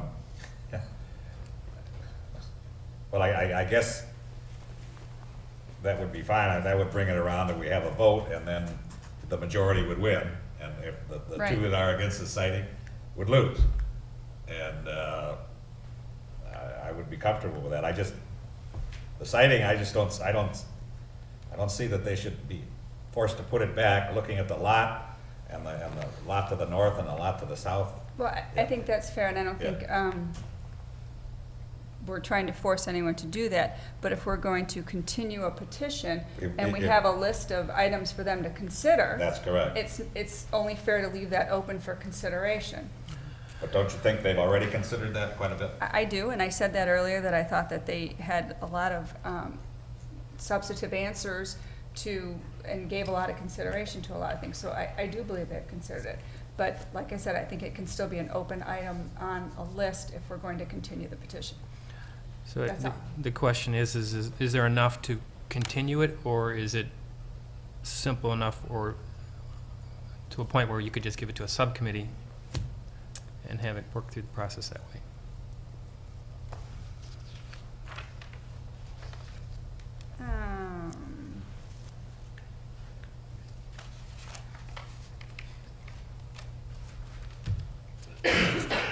I'm open In to terms of the either. house, it looks like, okay, there's some of the window proportions on the Muttons, and I think that they've agreed to that. The center of the porch on the gable, you know, I'm not sure how much movement there needs to be on that, or if that's worthy of bringing it back. And some articulation on the chimney, which I think is a detail that could probably be worked out in the committee. Mhm. Um, Yeah, I agree that it's seemingly, however, I'm also leaning toward the continuation because I think those small refinements could really make it look different. Mhm. And then the whole board can say, wow, you know, this looks great. I And think really, we need and really, to give the petitioners a direction to work towards. Exactly. And so if we came to a consensus of having them at least look at the depth issue and definitely work on the architectural refinements, that might help them. right. I think the question on the table right now is, do we want to do it as a continuance or appoint a subcommittee? So I'm looking for discussion on that, please. I don't know, I mean, I think if it goes to a subcommittee, I'm not sure if that helps those of us that are opposed to the location of it on the site. Right. You know, so then, I mean, in that point, you really can't come up anymore. Correct. Then it's voted through as is. Right. And there's no other option to look at it like, okay, once they've sort of tweaked it, you know, maybe those of us that are not comfortable in its location And it would doesn't- become more comfortable And it with doesn't it. seem like we have a real consensus on what it is that's troubling us about this. About, You know, well, about Some are troubled more by the setback in the site, and others are troubled more by, the design and the orientation of some things, and others are troubled more by some of the details. Well, which is why which is why I tried to create a list, and we can give, But if Specific my direction. suggestion is that if it goes to a subcommittee, then right away half of us are out of the. I agree, game which is why I said entirely, earlier, so- I'm leaning more toward a continuance based on that. I would think so. That's fair enough. And even if we vote for a subcommittee, is it just the majority that votes for the subcommittee? Or? You delegate. So, I mean, and if it's three already members. getting 4-3 and then it Right. goes to subcommittee, Right, no, and then I think, why bother? yeah, I think we're leaning toward a continuance on this, and we've pretty much delineated significant items that we wish the petitioner to review, and they can work with staff and then bring it back. Is that fair? Okay. Based on that, and I believe I quantified each of those items. If there are any other items that we need to add to that, maybe someone can do that now, and then someone can make a motion for the continuance based on the items I've already. And I think there was, Delineated. the rear garage door was one that was also brought up, if you wanted to put that. Okay, fair enough. Was, and then the half-circle window, I don't have a problem with it, but did anybody else have a problem with that? Is that something that No, people I are? was okay with It's hidden behind the chimney, but it seems like an odd duck crammed into tight to the chimney, but I can not look at it. Put my thumb over it and Okay, go on. so but- we have rear garage door added to that list. But I think the eaves are something that I'd like to see. I think a 2-foot eave or 1'11" eave, I mean, that's a substantial eave overhang, and it becomes a strong design element, even though you're not looking at it other than an extended line in the pure elevation, but in real perspective view around the entirety of the house, it becomes a mass, and something that we should know what it is. I mean, is it aluminum? Is it beaded board trim? Is it one solid sheet of plywood with an occasional joint?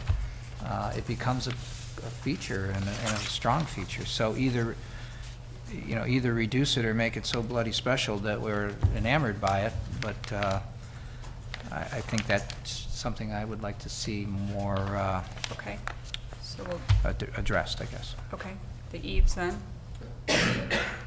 And did you mention the column on the porch? I'm sorry. I did. You did, okay. I did. Thank you. I'm sure.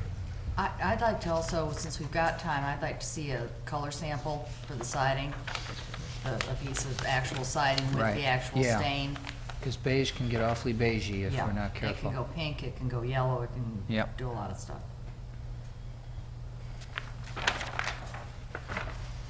Okay. Any other items we wish to add?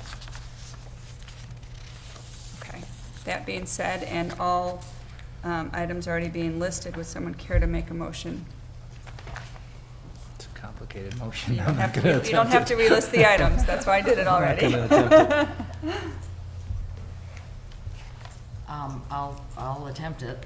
Thank Need you, help Patty. here. I would move that we continue this petition, noting the items that we specifically would like the petitioner to address.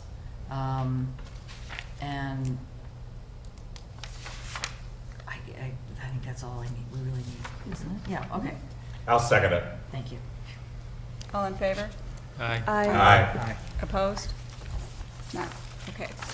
Motion to continue the petition has been passed. Thank you for your time. I know that staff will be contacting you and you can work together. I think it's an excellent proposal. You're very close, and we're looking forward to seeing it back soon. Thank you. Do we have 30 days for the next meeting, or? Yes. Yes. Yes. Okay. So, We will contact you with meeting schedule. Right, right. Will the neighbors be able to live phone? The neighbors Yes. will be noticed again when this item is ready for another hearing. Yes. Thank you very much. Thank you. Oh, yeah. Next item on the agenda is the opportunity for the public to address the board on any non-agenda items. Seeing none. And our last item on our agenda is the consideration of a revised 2012 meeting schedule. Excuse me, please. Excuse me, please. Excuse me, we're still conducting our meeting here. Thank you very much. Thank you.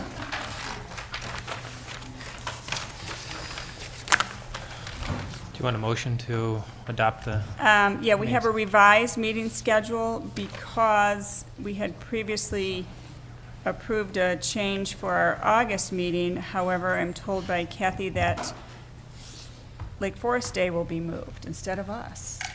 Wow. We're so powerful. What? Which is an interesting thought. Just to be clear, we're not moving Lake Forest Day.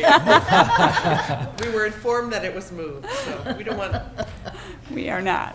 We Typically, don't think we're that powerful. typically, For the is there- record. Is there an August meeting? There hasn't been, as long as I've been here.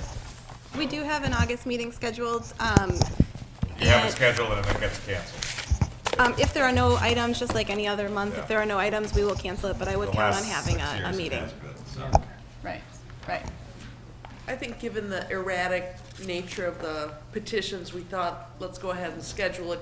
Okay. If we end up canceling a July meeting, we don't want to have someone wait till September, so. Fair enough.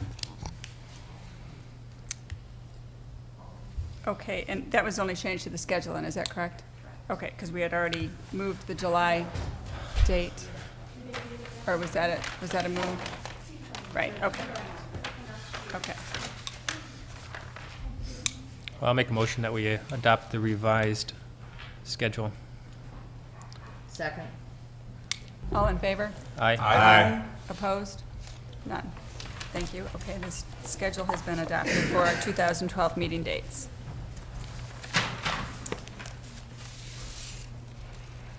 I believe that's all on our agenda. Do we have a motion to adjourn? So moved. Second. All in favor? Aye. Okay, we are adjourned. Thank you, everybody. Aye. I love the correspondence on this.